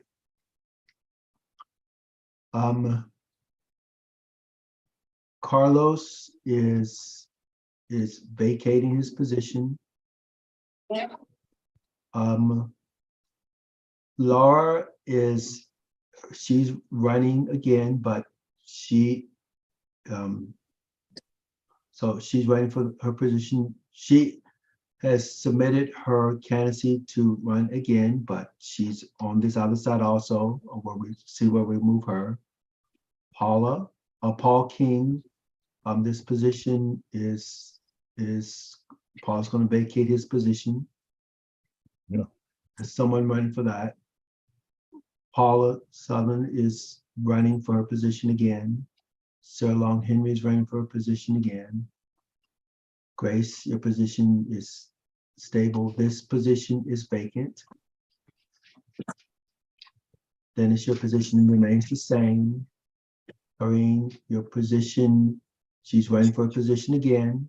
Teresa, her position remains the same. Michael will run for his position again. Chris Carlson, her position is stable. Greg Jackson is running for his position again. Sarah Lacey is moving. She's moving east and she cannot remain as a board member if she's on the East Coast. Ivy is not running again. And then Lizzie is not running again. So that's that side of the grid. Maybe, hold on, let me make it smaller. Okay, so now, so let's say we were just to be a joke, let's say we were in a meeting, Luna has come into the room. So for dealing with this position here, Charles' position, Miss Jackson, no family connection. Miss Jackson is running for a position. Greg, Yes. if you went ahead and pulled it, like copied this to another sheet so that we can take out everybody that doesn't need to belong, and people only see the 2 or 3 seats that everyone needs to look at, it might be easier for people to follow. So Like if this? you just, You mean like this? yes, sir. Awesome. Yes. I wanted them to see everything first, but then yes. Thank So you. this, you're welcome. Hold on a second. You want to go outside? Okay. Okay, so that's the overview. So now these are the specific action that we will take. This is the action, this is the way it's current, so it's like reverse order this time. If we do this, Ms. Jackson will take Charlie's seat, so she's okay with doing that. Laura Myers will take Taylor's seat. Ed Sanders will move into Laura's seat. Then for Sarah Lacy, we have two people that are potentially running for this. Miss Cooper has indicated that she is willing to take a 2-year seat rather than running for the competitive position. And then we will be left with the Lizzie, that position, no one there. So that would address the issue. So I'm gonna leave this up and then also try to look at so you can see it. And then what about Ivy? Ivy is not running for her position again. Okay. Yes. So that's 2 vacancies? So so here we go. So in this position, Sarah Lacy. Oh, I see. So Miss Cooper would take Sarah Lacy's seat. Okay. And that means that this Christopher. we would be taking Ivy's seat. I got you. So it's a no competitive thing. So there's no competitive. So the only competitive seats was this, but since Ms. Cooper responded that she will take Sarah's seat, which is currently in position, she would move into that seat now, or once we approve her. And then Christopher would run for the seat that Ivy is currently filling, but there's no one running against them. So we have a non-competitive election. Okay, you have 3 hands. Perfect. Okay, so I'm gonna leave this up. So Ms. Paula, thank you for helping me see this up that I have. Chris? So I'm a little confused by some of the verbs used. When you say someone's going to take a seat, that means they're agreeing to run for that seat, whether it's opposed or unopposed. Is that correct? We're not talking about, we're just gonna affirm them prior to an election. Is that correct? Or am I? Okay, so let me clarify by lines.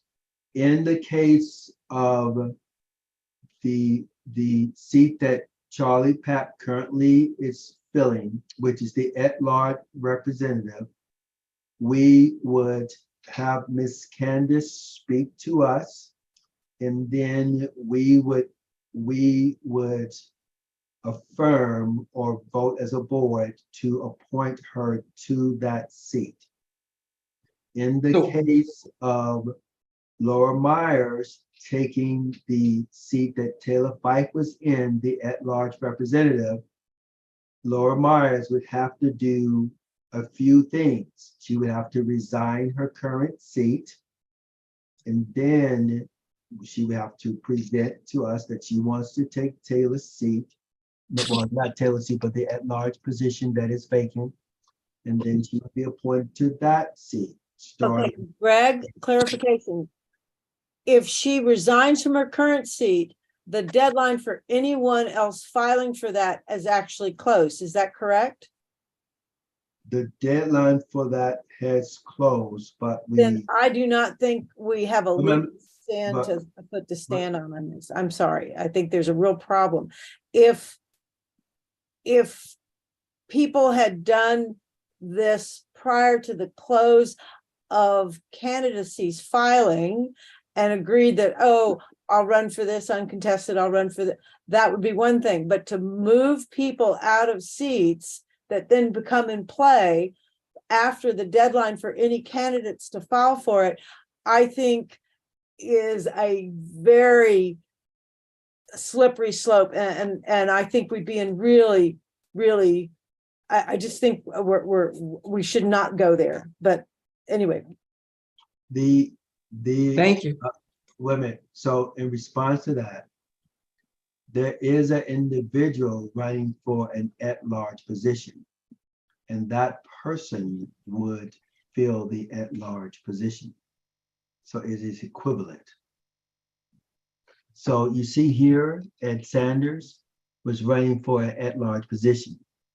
You see this position that Laura is currently in is an at-large position. So, and so he would fill an at-large position. So it's equivalent.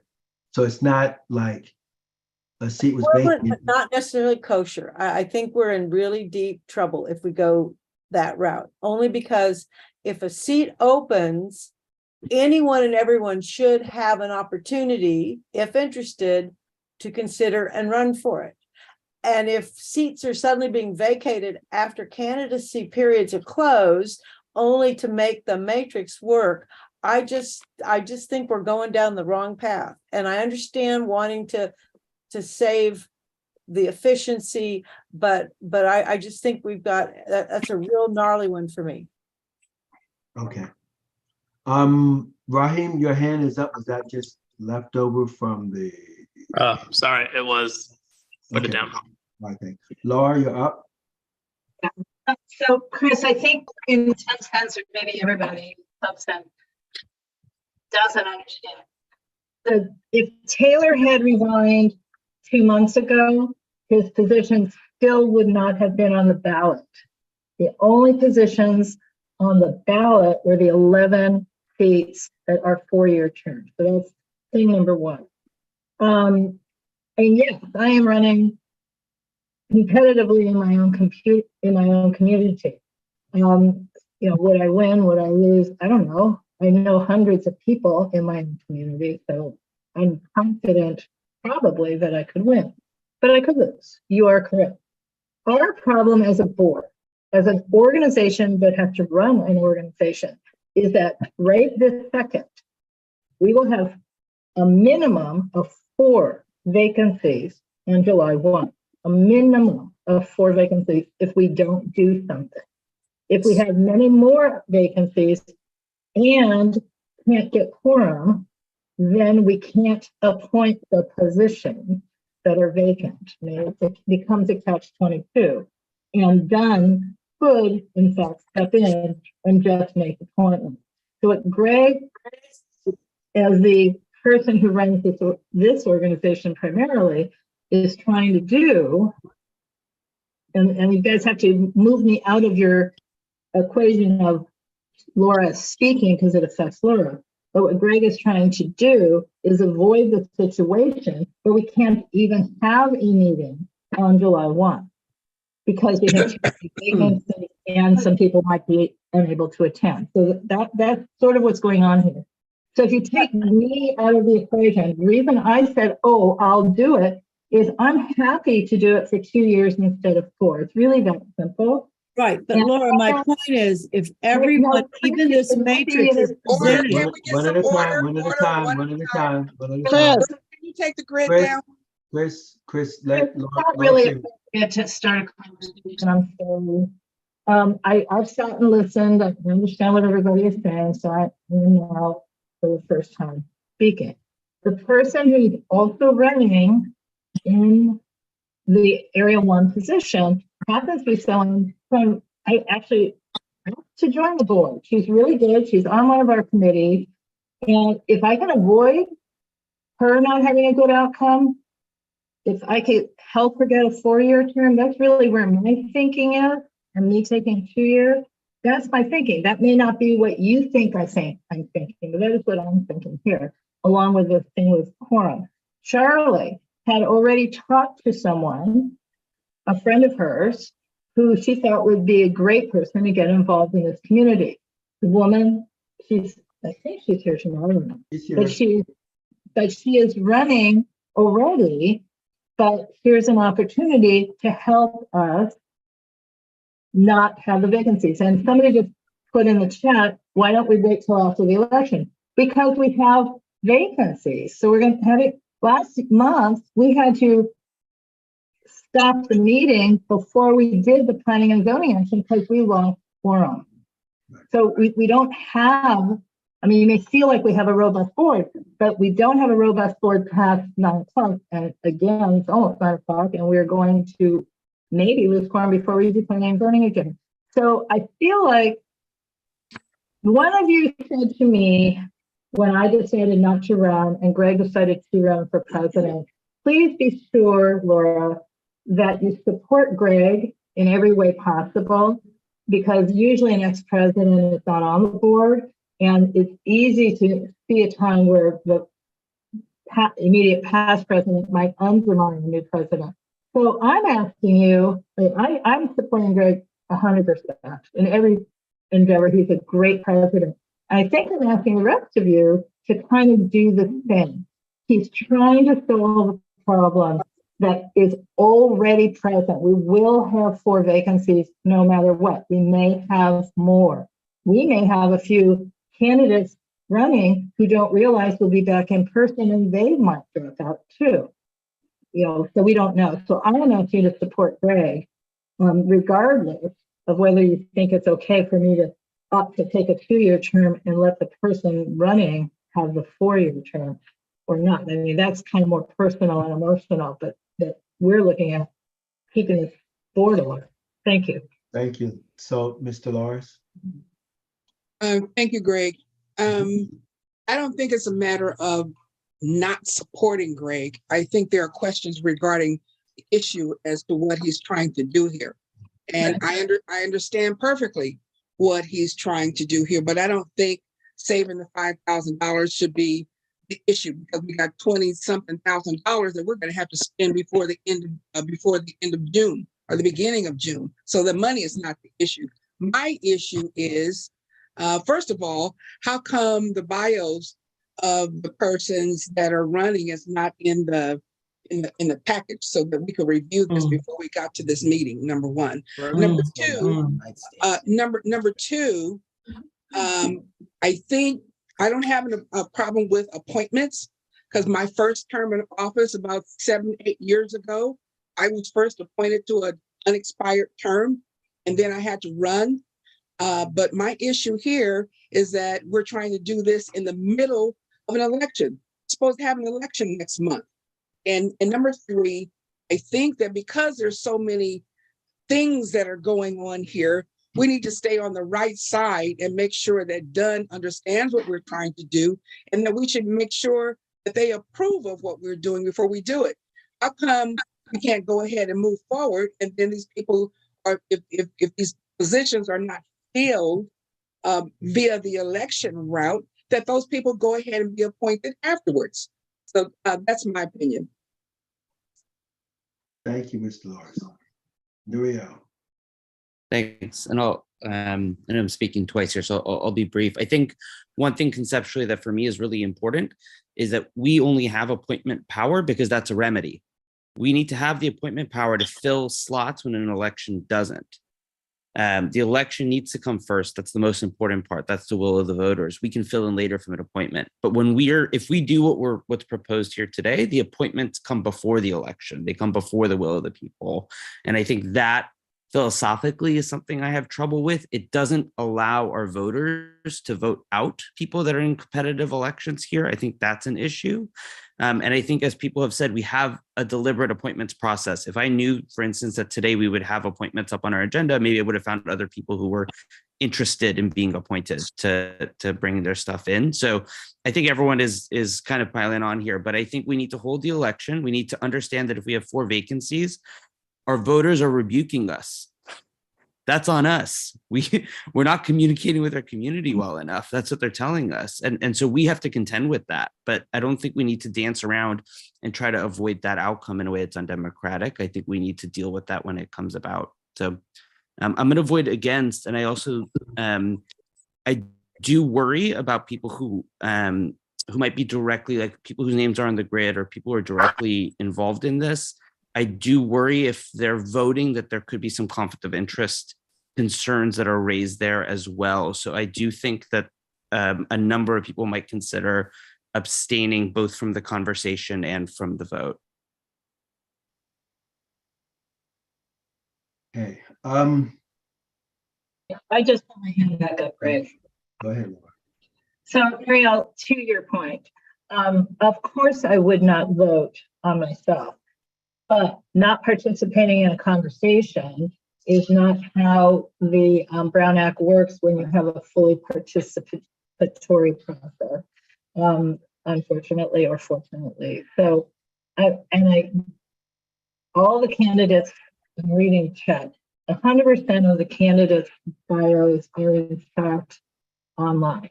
And so you can read all of them. You know, I will not be voting if the motion is a yes or no on whether or not we should even do this.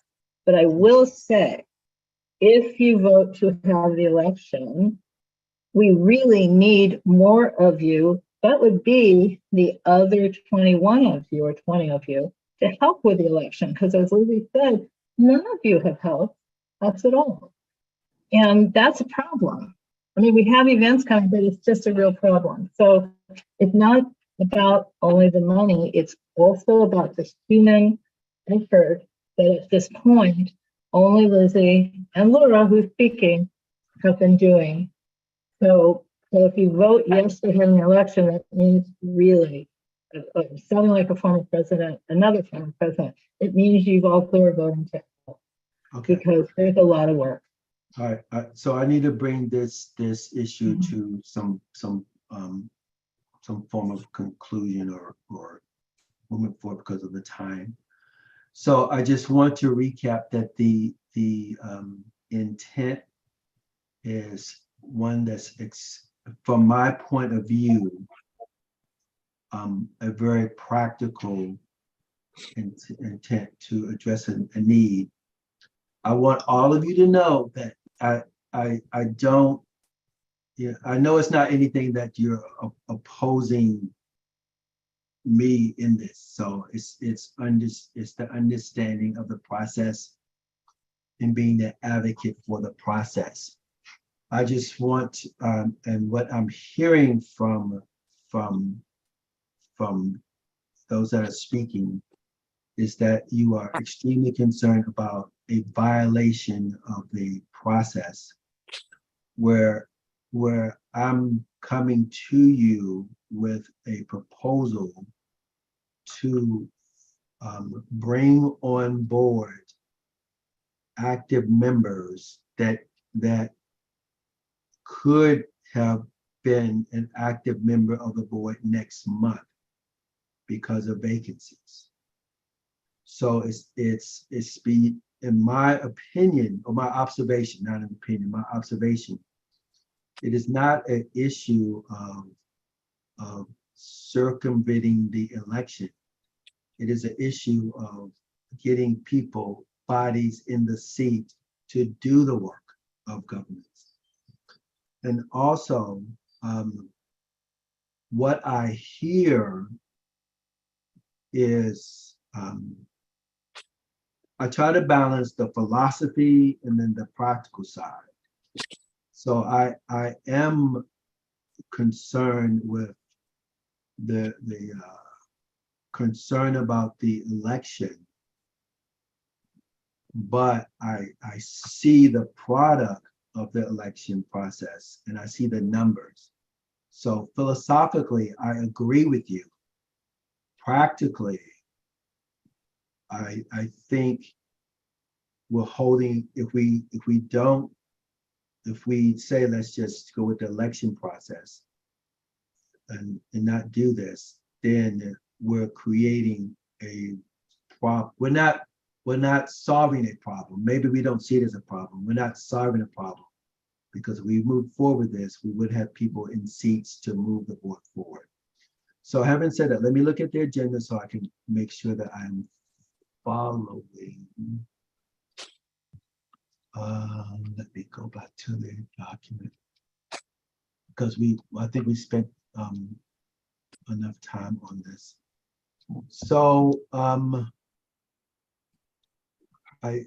I don't have it on the agenda as an item to vote on, have it on the agenda as us voting on the specific candidates to appoint them to positions. Greg, the agenda does say to vote them to specific positions, but it doesn't, the agenda doesn't say yes or no to follow this proposed process. No, the agenda says voting for people for the specific position, but there's Correct. there's Right. concerns.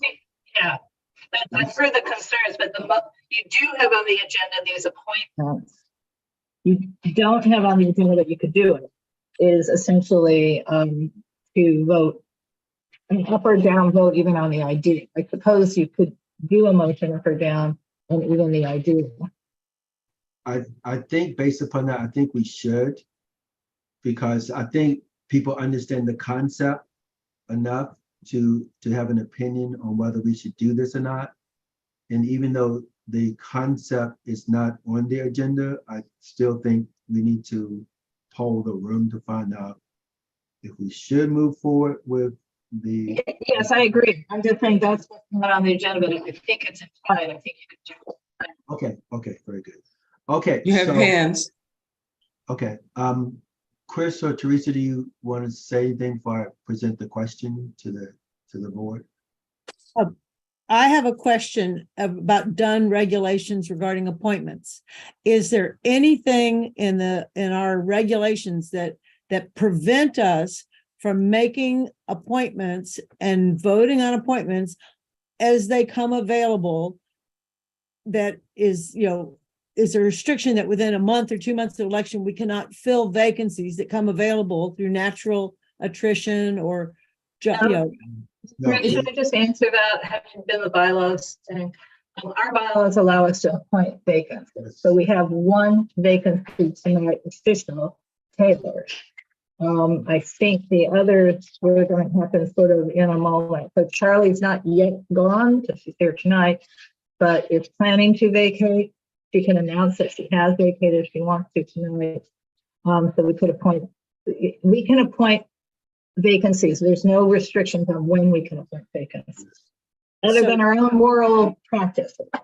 So if any of the candidates that are being discussed today have made an application to fill a vacancy, I don't see anything that restricts us from going forward and appointing people, whether it's contested or not, to a standing vacancy if someone has expressed interest and brought their information forward to fill a vacancy. That's completely independent of any election. That should be part of our normal standard of business. But somehow it's gotten commingled in a way that I'm not sure we actually have people who are just up for consideration for vacancies. Thank you. Teresa? Thank you, Greg. I just need some clarification. First, I want to say that I do agree with Dolores that we have people, there's a motion to appoint a candidate. There was not a bio. I don't know if the person is here. We don't have, it's not following the normal procedure where they come in, we ask them questions. So I want to say that I agree with Dolores. But just for clarification on this, motion A, the review of positions, motion 1, 2, 3, 4, we will not be voting on those. And if that's true, what motion and where, can you explain to me how you're going to conceive of a motion for us to vote and what that will be? Yes, the motion, make sure I understand the question. So no, I did not put a motion before the board of validating the appointments tonight. It was like each individual vacancy would be voted on. So individually, each would be viewed as an appointment to fill a vacancy. Does that answer the question? And yes, it is, as Chris said, yes, it is co-mingled with the election. And the reason why we have some of these people, in front of us is because they put their name in to run for a position. And based upon looking at the data that, don't do that. And based upon the data that we have, or the situation we have, yes, we are presenting this to address our concerns, to address our needs. I don't know if that's kind of convoluted answer, but. So no, there wasn't a motion before the board to approve appointments vice holding the election, because in my mind, if they were still competitive, we would still hold the election. But feeling the pulse of the room, I think we should vote on the issue of, can we go ahead and appoint people to positions, or should we just let the election run out as is? And that was my second question. How are you going to how do you, under what authority on the agenda do you present that motion? Well, and Teresa, that is my point. I didn't write that on the agenda. So it's more of a poll that we need to take, because it's not, Laura's statement was that it's kind of like implied, but it's not actually written. It's more of a poll, because it's, I mean, I could say, well, let's move forward with each one because that's what's on the agenda, and then it can be voted down. But I'd rather get a feel or take a poll, and I guess we don't need to do a BAC on it, but take a poll so I can say we can move forward with that. Does that make sense? Quick question. Yes, sir, Michael. Are any of the people we're discussing Yes. currently running for election? Yes, Michael. That's just it. That's what I just said. It's like some of them, that the reason why we have them in front of us was because they were going to run for a position. But based upon, let me call it this, based on some of Greg's creative shuffling, that's what you have in front of you, so that we can fill as many seats as possible. Again, the goal is to fill as many seats as possible and as fast as possible. Right. Okay. John? Well, I think your approach is correct, Greg. I don't think we should have a straw poll, because we're straw polling a greater concept of, I don't even think you should call it shuffling, because I see 1 and 4 as straight up filling vacancies now, or people we know who are interested in being on the board. And I think we can do those without talking about, the only thing that has to do with the election is that we've identified them because of the election. And that's circumstantial, I believe. So the only quote shuffle is items 2 and 3, where we're trying to, that's what I believe 2 and 3 are related to the election. So I think a straw poll, Greg, might not give you the result that we can do 1 and 4, because I think there's nuance here. Some of them feel like shuffling and some of them don't. And so I think the straw poll is too black and white, whereas I think some of us might be comfortable with 1 and 4, but not 2 and 3. Understood. Hi, Tori. Hi. Hi. Tori, before you speak, again, members of the board, I deeply apologize for the hour and the time that this is taking. Yeah, it's because it's 9/11. Go ahead, Tori. Well, I was just gonna say Ed put a statement in the chat, and so I guess Diana Cooper. But my question was, should they have been on the line all this time while this was in discussion? Yes, they should be here. Oh, okay. I put the statements in the chat because I went back and forth. Laura's speaking now. I put the statements. Can they just speak, and so people can know them and make a decision then? And But that's part of the process, Tori. Okay. Yes, Thank that's part of the process. You're welcome. Okay, so all right, I guess I will move forward with the agenda as is then. Then I guess it can be voted up or down. So one motion is to appoint Candace Jackson to seat at large representative Group A.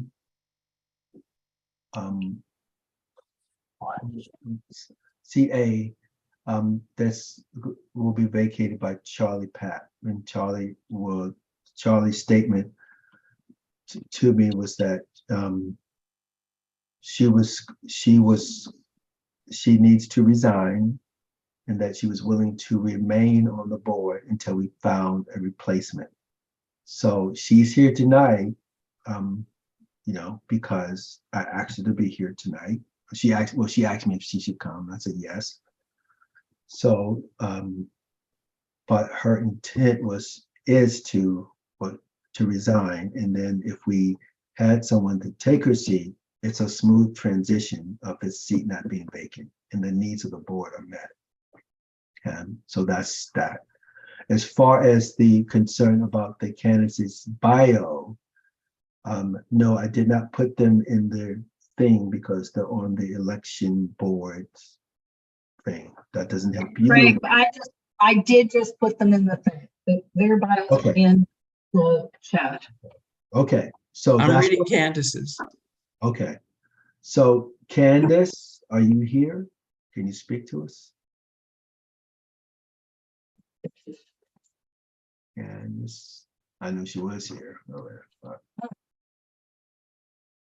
Let me see if I find her.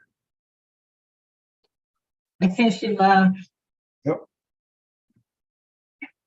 Oh, that's too bad. Okay, her situation is that she was at another meeting tonight of appointments. She kept getting kicked off Zoom. Maybe it's the reception. She's at a fundraiser for her job. Text, if you need me to come back on, just text me. So I am texting her, come back. And smile, happy face. In the meanwhile, I can read, or somebody can read what's posted in the chat for That's her. fine. I appreciate that. All right. Her information. Candace Jackson statement. My name is Candace Jackson, and I have deep roots growing up and currently living in Jefferson Park. I remember the sense of community I felt as a child while attending 6th Avenue Elementary School and walking to the Vassie D. Wright Library after school. It is this feeling of community that I would like to continue through my membership on the council. As the years have passed, our community is experiencing great change. If elected to the neighborhood council, I would listen to the diverse needs and concerns of all stakeholders. I would champion policies and resolutions that employ dynamic yet practical solutions to the issues we face in our area. Okay. I would also like to add, in my conversation with Ms. Candace, I've asked, I speak to individuals about the areas of service that they want to be in. I've asked her to look at a few CIS already. She's done so, and she said that's an area that she would like to work on, as it is something that she already does in her work. So she should be joining us shortly. So that's her position. So that's that one. So when she joins us, and we'll let her speak. The second one,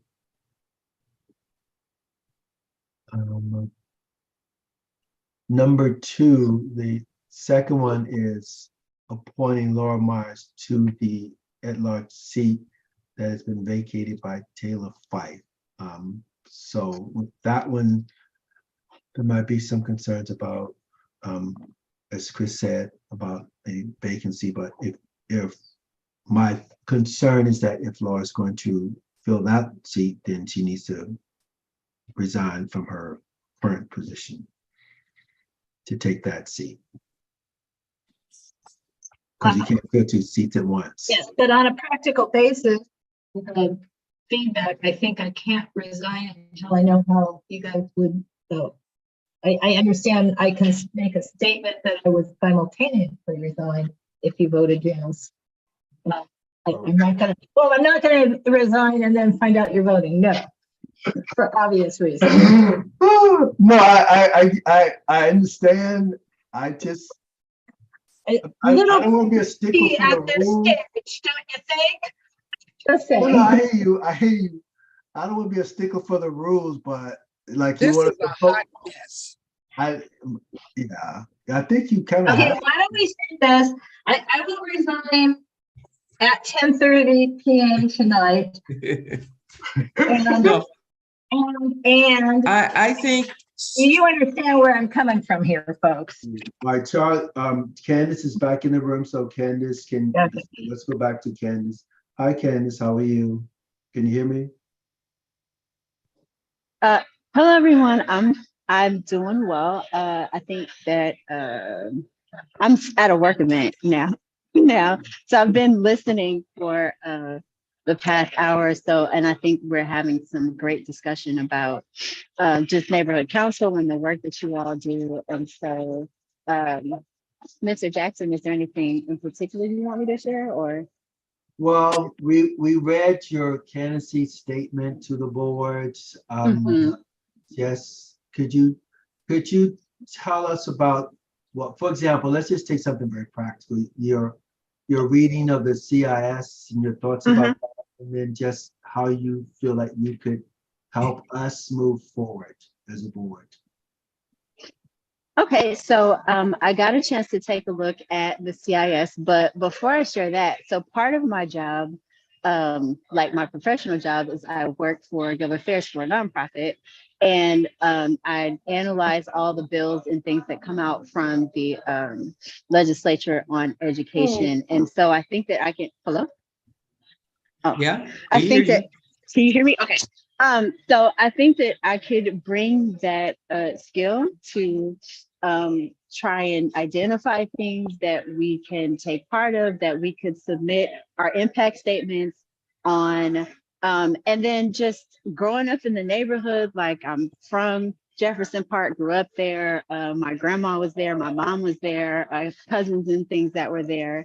And so I would use my skill that I use for work to give back to the community where I grew up, and also to help neighborhood council identify issues that we can weigh in on more if I was able to work on the CIA. Okay, thank you. Any Thank you. questions for Ms. Candace? Yes, Teresa. Candace, thank you so much for coming. Can you tell me, would you prefer to be appointed, or do you want to have your name on the ballot and have people vote for you? I discussed with Mr. Jackson. I feel like whatever works for you all is fine. I was able to hear the discussion on appointments versus elections, and then I kept kind of cutting out. And so I think that I understand kind of both sides of the argument. And so for me, I'm flexible. I do understand having people's voices heard. I work in politics, so I do think that there's some merit to that. And so I think either way would be fine. I know I did file for the position 4 seat because that's where I live right now. But I feel like being part of the neighborhood council is being of service to the council. So however you felt like it would be appropriate for me to become a part of the council, whether that's through elections or through appointments, like either way, it's. Okay, great, thank you. Paula? Because you made the statement that Charlie would like to vacate her seat as soon as possible, and if we voted for Candace, appointed her tonight, then Charlie could move on, then I'm in favor of that. I don't know about the others, but this one I can clearly see. Okay, Paul?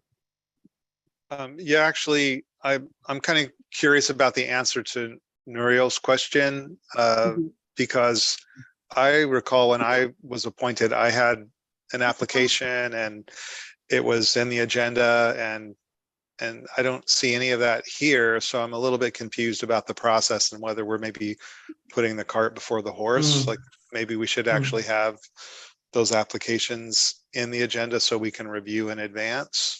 And so while we're having good discussion, it's great to hear from CJ, and you know, maybe we're doing this a little bit. We'll have to actually have a vote next meeting on appointing if we're going to follow process, what I think would be a more valid process. Okay. Yeah, my thinking was that their application for the regular election would suffice for the information that we needed. But it's not available To all of us. us now. So that's kind of an issue, I think. Okay.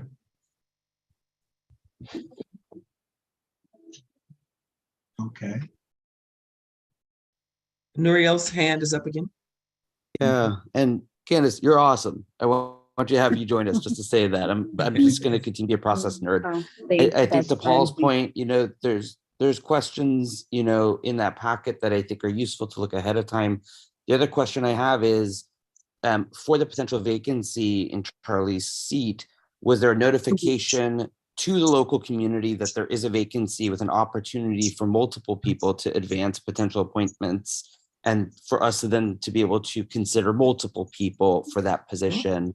I think both of those are concerns that I have. I think, you know, realistically speaking, I hear you guys, like the election itself is an opportunity for people to put their names forward. But I think realistically, again, I think this is not probably the correct use of the appointments process. And I'm also concerned because I think I'm hearing from so many people on this board that they have serious concerns about what we're doing right now and this process we're embarking on.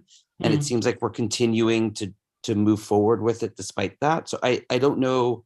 I know we decided against taking a straw poll, but I worry right now we're going to go through a list of potential appointees and have discussions about all of them. But I'm pretty uncomfortable with what we're doing here right now. Make a motion, Nuriel. Make a motion that we table this. I motion that I guess we table the entire item 2 on the president's report with respect to the president himself. Again, I am being a process nerd here, but I do worry about what we're doing. I second. All right, where'd you go? There's been a motion to table this discussion. Is Greg here? I'm still here, yeah. Oh. I'm here. Yeah, I'm right here. John had a question or statement. Greg, what would be the detriment to this idea, it's based in realisticness to practicalness rather, to continue it to April 1 or the first meeting in April? Anything that would? Well, I believe we will still make quorum. We will still make quorum, so that's the main issue. So that's good. The issue, again, for me, it was just an issue of efficiency and moving forward and having a full functioning board. So it seems to me that the tabling idea, even though there's some risks involved in it, and one of them might be your own sense of efficiency and very practicalness, that I think that risk is sounds like it's being asked for. And I would just implore everyone who was wanting that to show up, because it's going to be in person at the April meeting for this governing board, or else there might be serious consequences that we don't ever make quorum again in the future. Yeah. So I think that's what I'm hearing, is that if we don't do this now, and for good reason, I hear all the reasons, I see both sides, like I think most of us do. Everyone really has to really make an effort to that April 1st meeting. And then Greg, It's April 6th. April 6th. And that way we can take care of some of these housekeeping things, have Candace's and Edward's and Diana's resumes and applications, and get it ironed out a little bit better. And we might have a little more comfort in doing this. And have them present, yes. And if we can't get a hold of Gibson for some reference or advice on this, then we need to go to his supervisor if he's not available to find, because that's my main concern. Whether, we're doing the right thing. My feeling is done is gonna be, it's gonna be an issue no matter what we do. All right. Well, there's a motion on the floor and it's To table been this. seconded. Yes. Call for the Love it. question. My comment can come after the motion is voted. Call for the question. Okay, Madam Secretary, let's take the vote. Point of clarification, I don't know that we need a BAC to table something, do we? No, Okay, so then it's just a by Show of hands. hand vote. Yes, please. Okay, so what are we saying? All those in Favor. favor of tabling, raise your hand.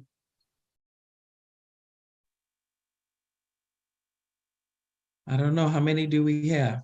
Can we clarify that we're tabling 1 through 4? We're Yeah. tabling, yeah, item 2, 1 through 4. Yes, Nuriel said the entire concept, basically. Great, thank you. 2, 3, 4, 5, 6, 7, 8, 10, 11, 12, 13, 14, 15. So that passes. Did you get Grace? Did you get Grace? Yes. I have my Okay. hand up, even though I'm showing on the video. Yeah, she was I'm number on the- she was number 15. I want to vote. I Oh, want to you want to I want to go on Pierre? the record. I want to go on the record of the vote. Well, there's a board member, her face and name is not showing, but I think she voted. But you can't, she didn't raise her, you can't see her hand raised or down or whatever it is. Green, Yeah. I'm gonna Kareem? try to get in. yes. Yes, I was in the car. That's why I've been on the car, but I'm gonna now log in. How to the did you computer, vote? But I'll put my hand. Yes. Raised hand? So Yes. is that 16, Paula? That would be 16. And Greg said he wanted to vote, or you call for those against it? Please do, so we can have it on the record. Okay, Sarah. All opposed, raise your hand. Opposed. Wait, Dolores, are you opposed? Okay. Who's wait a minute. opposed? I'm not opposed. I'm sorry. I thought we were Okay, done. I was who's raising my hand opposed? We have 2 opposed, 3. 3 opposed? Going once? Wait a Grace, second, three I abstentions. would like to know what I'm opposing. No. What? Did Okay. you support the tabling of this motion, Grace? I the motion to said table. I said I would table. Yes, I you said I already would voted. table. So then put your But hand now you're down. asking a different question than tabling. It's all right, put your Okay. hand down. Put your hand down, Grace. Put your hand All down. right, so we have 16 for tabling, 2 Yes. to not table. Are there any abstentions? Okay, thank you. Okay. So I'm putting my hand back up. Okay, all righty then. Yeah, So- Greg, my hand is back up.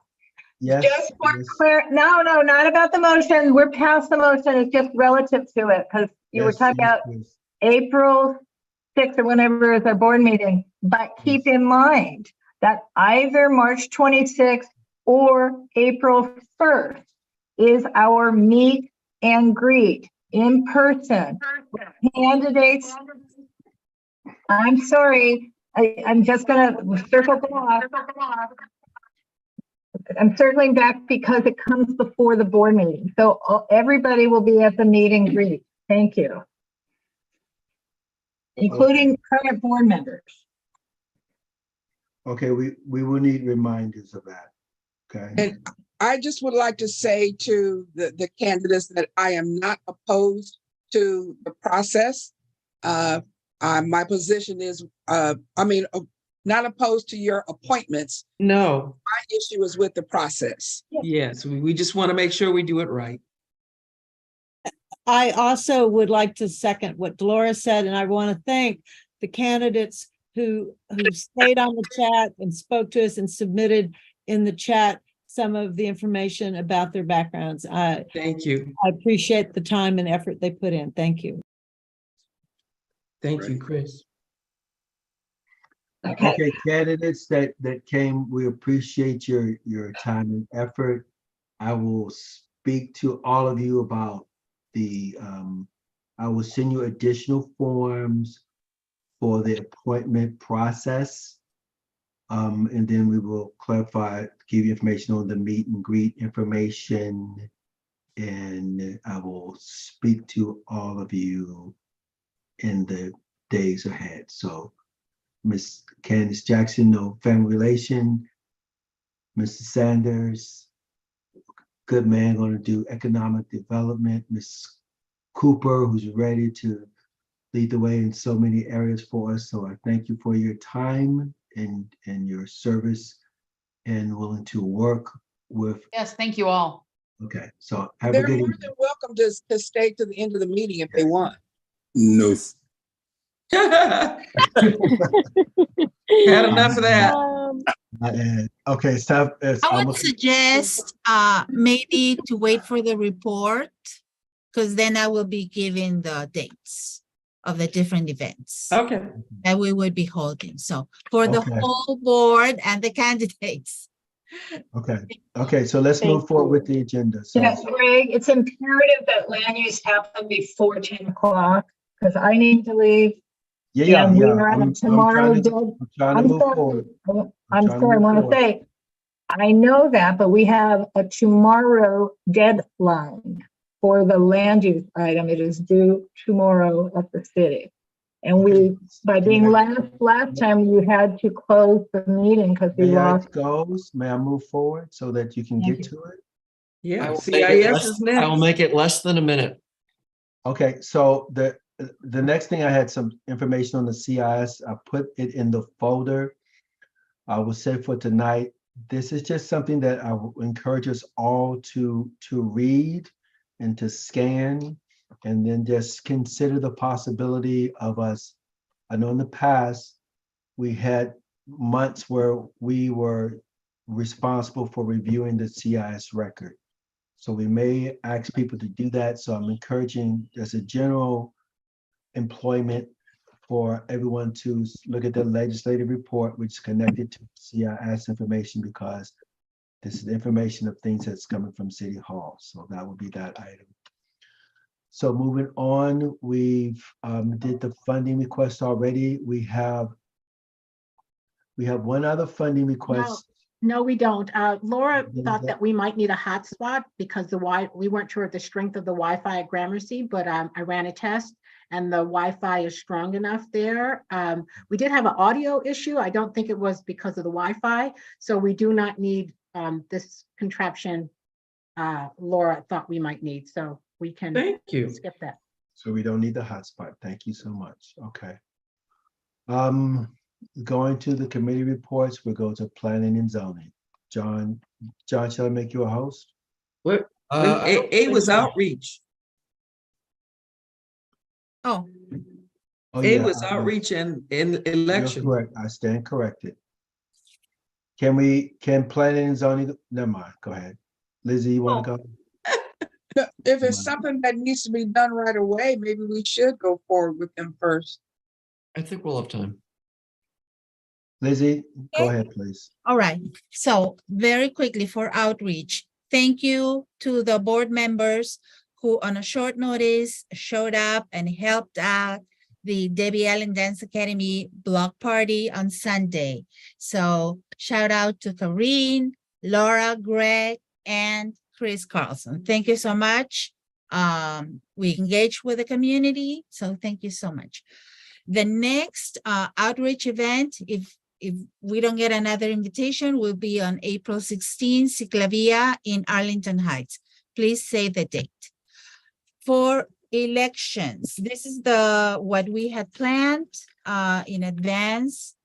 So March 11 at around noon, we would hold a session to help stakeholders fill out requests for the vote by mail ballot. So this is an ideal opportunity for board members, not candidates, but board members to come, engage with the community and help stakeholders fill out their ballots, okay? And this will be held at the Jefferson Park Library. the second session, again, to help stakeholders, would be on Sunday, no, Sunday, the 26th. This would be on the other side of our footprint, Star LA by Alibi Coffee. That would be, and I think we said maybe around 2:00, but I will send information more in detail. The meet and greet is scheduled at South Seas House at 2 p.m. on April the 1st. So it will coincide. I don't know. This is gonna be the same day as the egg hunt, right, Teresa? Yeah, and we can direct people over there to go in and, Okay. you know. Okay, perfect. And then a virtual candidate forum, we are scheduling it for April the 4th. It would be at around 7 p.m. And then election day on April the 22nd, and that will be at the Washington Irving Library, and in conjunction with the Earth Day celebration, also organized by the Unnc. So ample opportunities for the board to come together and help run this election. So thank you very much. I think that's all I needed to say. Laura, do you have anything to add? Yeah, only that if it's too, because they've put in the egg hunt and Easter party at South Seas House on the 1st at 10 to 1. If it becomes too much of a conflict, we can maybe use the March 26th date for the meet and greet and do it at Alibi. It's really at Start LA, the space next to Alibi. So, But it's actually not at the South Seas House. It's at the park and the annex. So it's no, not. I in the South. understand. If the staff of Recreation and Parks feels it's too complex to have both things, we'll have to ask them tomorrow. Then we have the other possibility. We have booked another facility the week before. That's all. If we need to do that. So I'm just thinking out loud because, you know, this other event came up. Okay. Anything else? That's Okay. all from us. Thank you. Thank you, Ms. Lizzie. Appreciate you so much. Okay, so planning and zoning, you're up. Both committee members have. John, do you have the final letter? Do I have a what? The final version of the letter? I don't. You don't. I do. Oh, I'm co-host now, so let me share you talk. So, good evening, everybody. Thank you, Greg, Mr. President.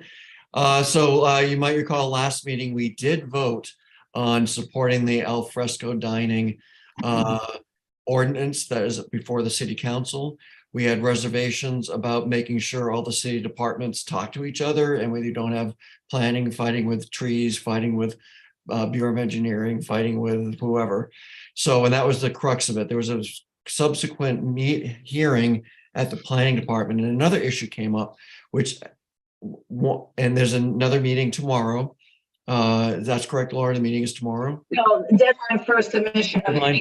And we want to submit our support for the al fresco dining ordinance again. However, we want to amend it slightly.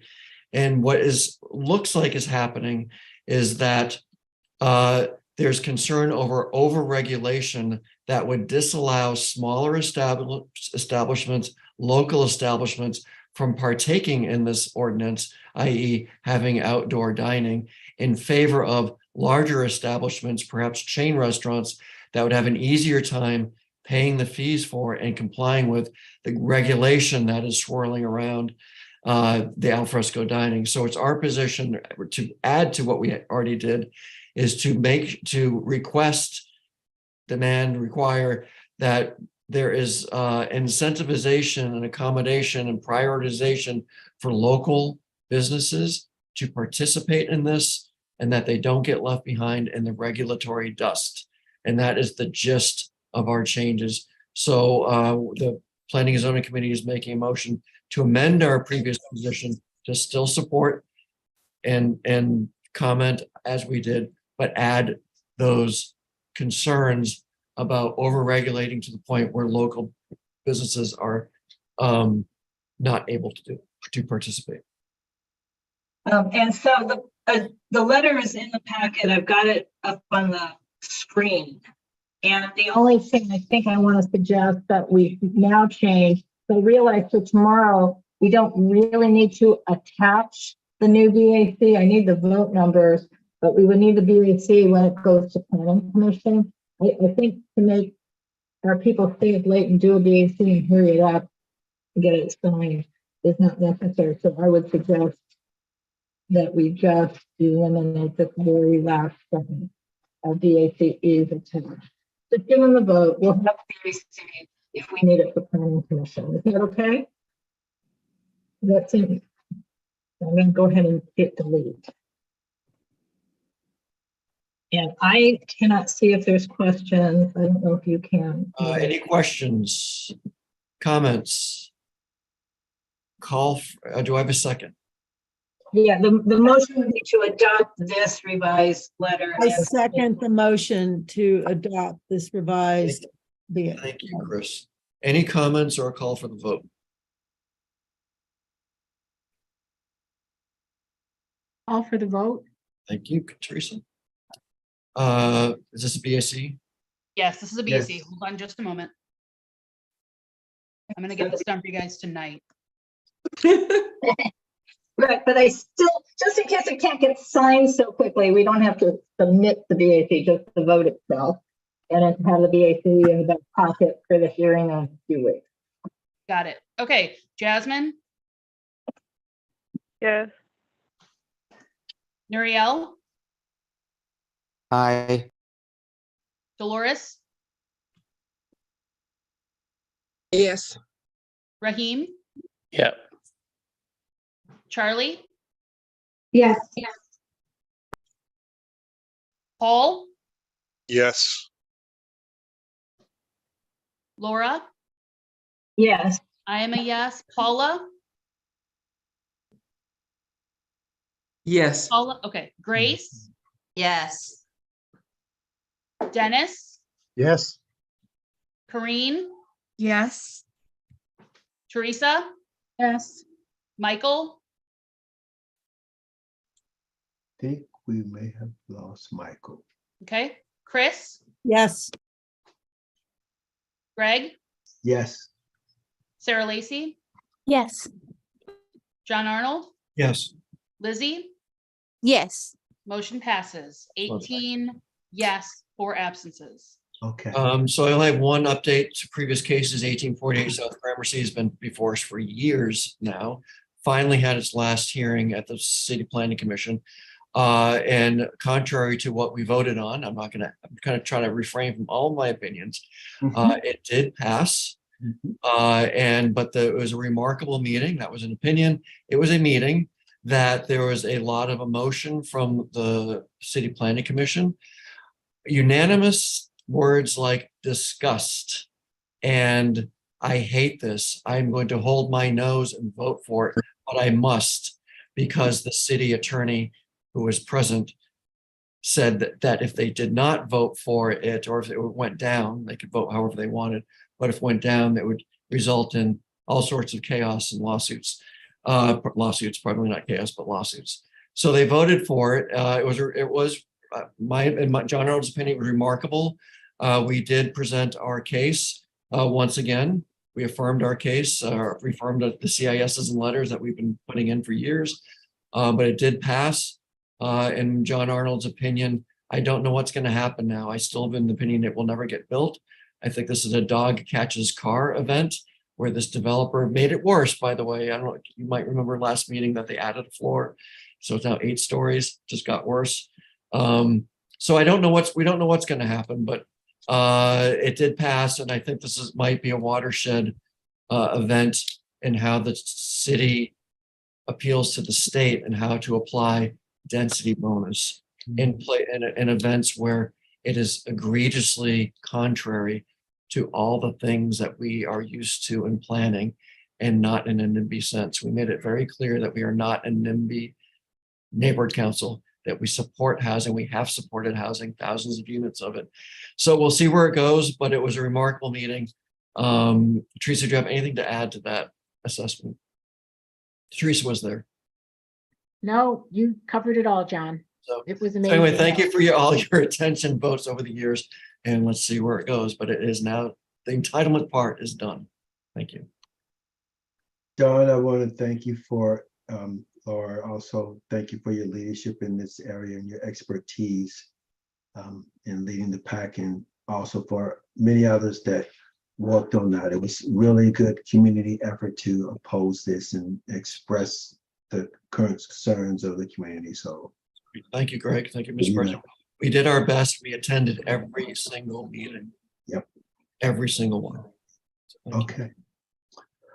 Okay, so much love, much love. So any old business? Next item on the agenda, any old business follow-up, previous discussed items? We don't need to do homelessness. No, you're not, you can report, but you're not on the agenda to report. So we're not having all committees report every time. Okay, thank you. So if that's the case, I make a motion that we adjourn for this evening. Someone I second. Hallelujah. show by show of hands for adjournment. Can I say something just really quickly? Sorry, I don't know when I was supposed to say that. Hi, Charlie.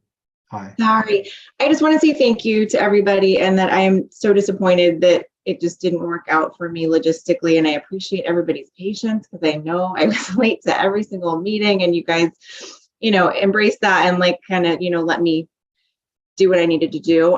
So I just really appreciate everybody's patience with that. And I am sorry. Anyway, I can't serve the way that I would like to serve, and a way you guys deserve to have somebody serve. I'm hopeful that maybe sometime in the future, when my daughter is older, I will be able to come back and have a more meaningful role. And I still will be on environmental committee and still try to, enact change in the community. But I respect all of you so much. And I am actually really bummed that I'm leaving as you guys are going back to in person, because I would really enjoy connecting with you guys that way. It's been a little hard virtually to, feel connected. So, but I just thank you guys for what you do. And I just really, again, have so much respect for all of you. So thank you so much. Yes. Good luck, you, Charlie. Thank you, Thank very much, Charlie. And for your work on the environmental committee too. Thank you very much. Yes. So, Yes, stay connected. Goodbye. She's staying on environmental committee. Stay engaged. Thank you. Yay. Okay, thank you so much. Thank you, everyone. Have Thank you, Greg. Thank you for all your work. Thanks, Greg. Be Thank good you. to yourselves. Thank Drink lots of water, get lots of sleep, drink some hot tea. See Everybody everybody be well. soon. Good Good night. Thank you. See everyone Rest, soon. See you in a stay. month. All right, see you. See you in a month. Good night. All right, Greg. All right, take it easy. Can you just stop the Good night. YouTube streaming for a second? Stop that. Hey, And stop sorry that. about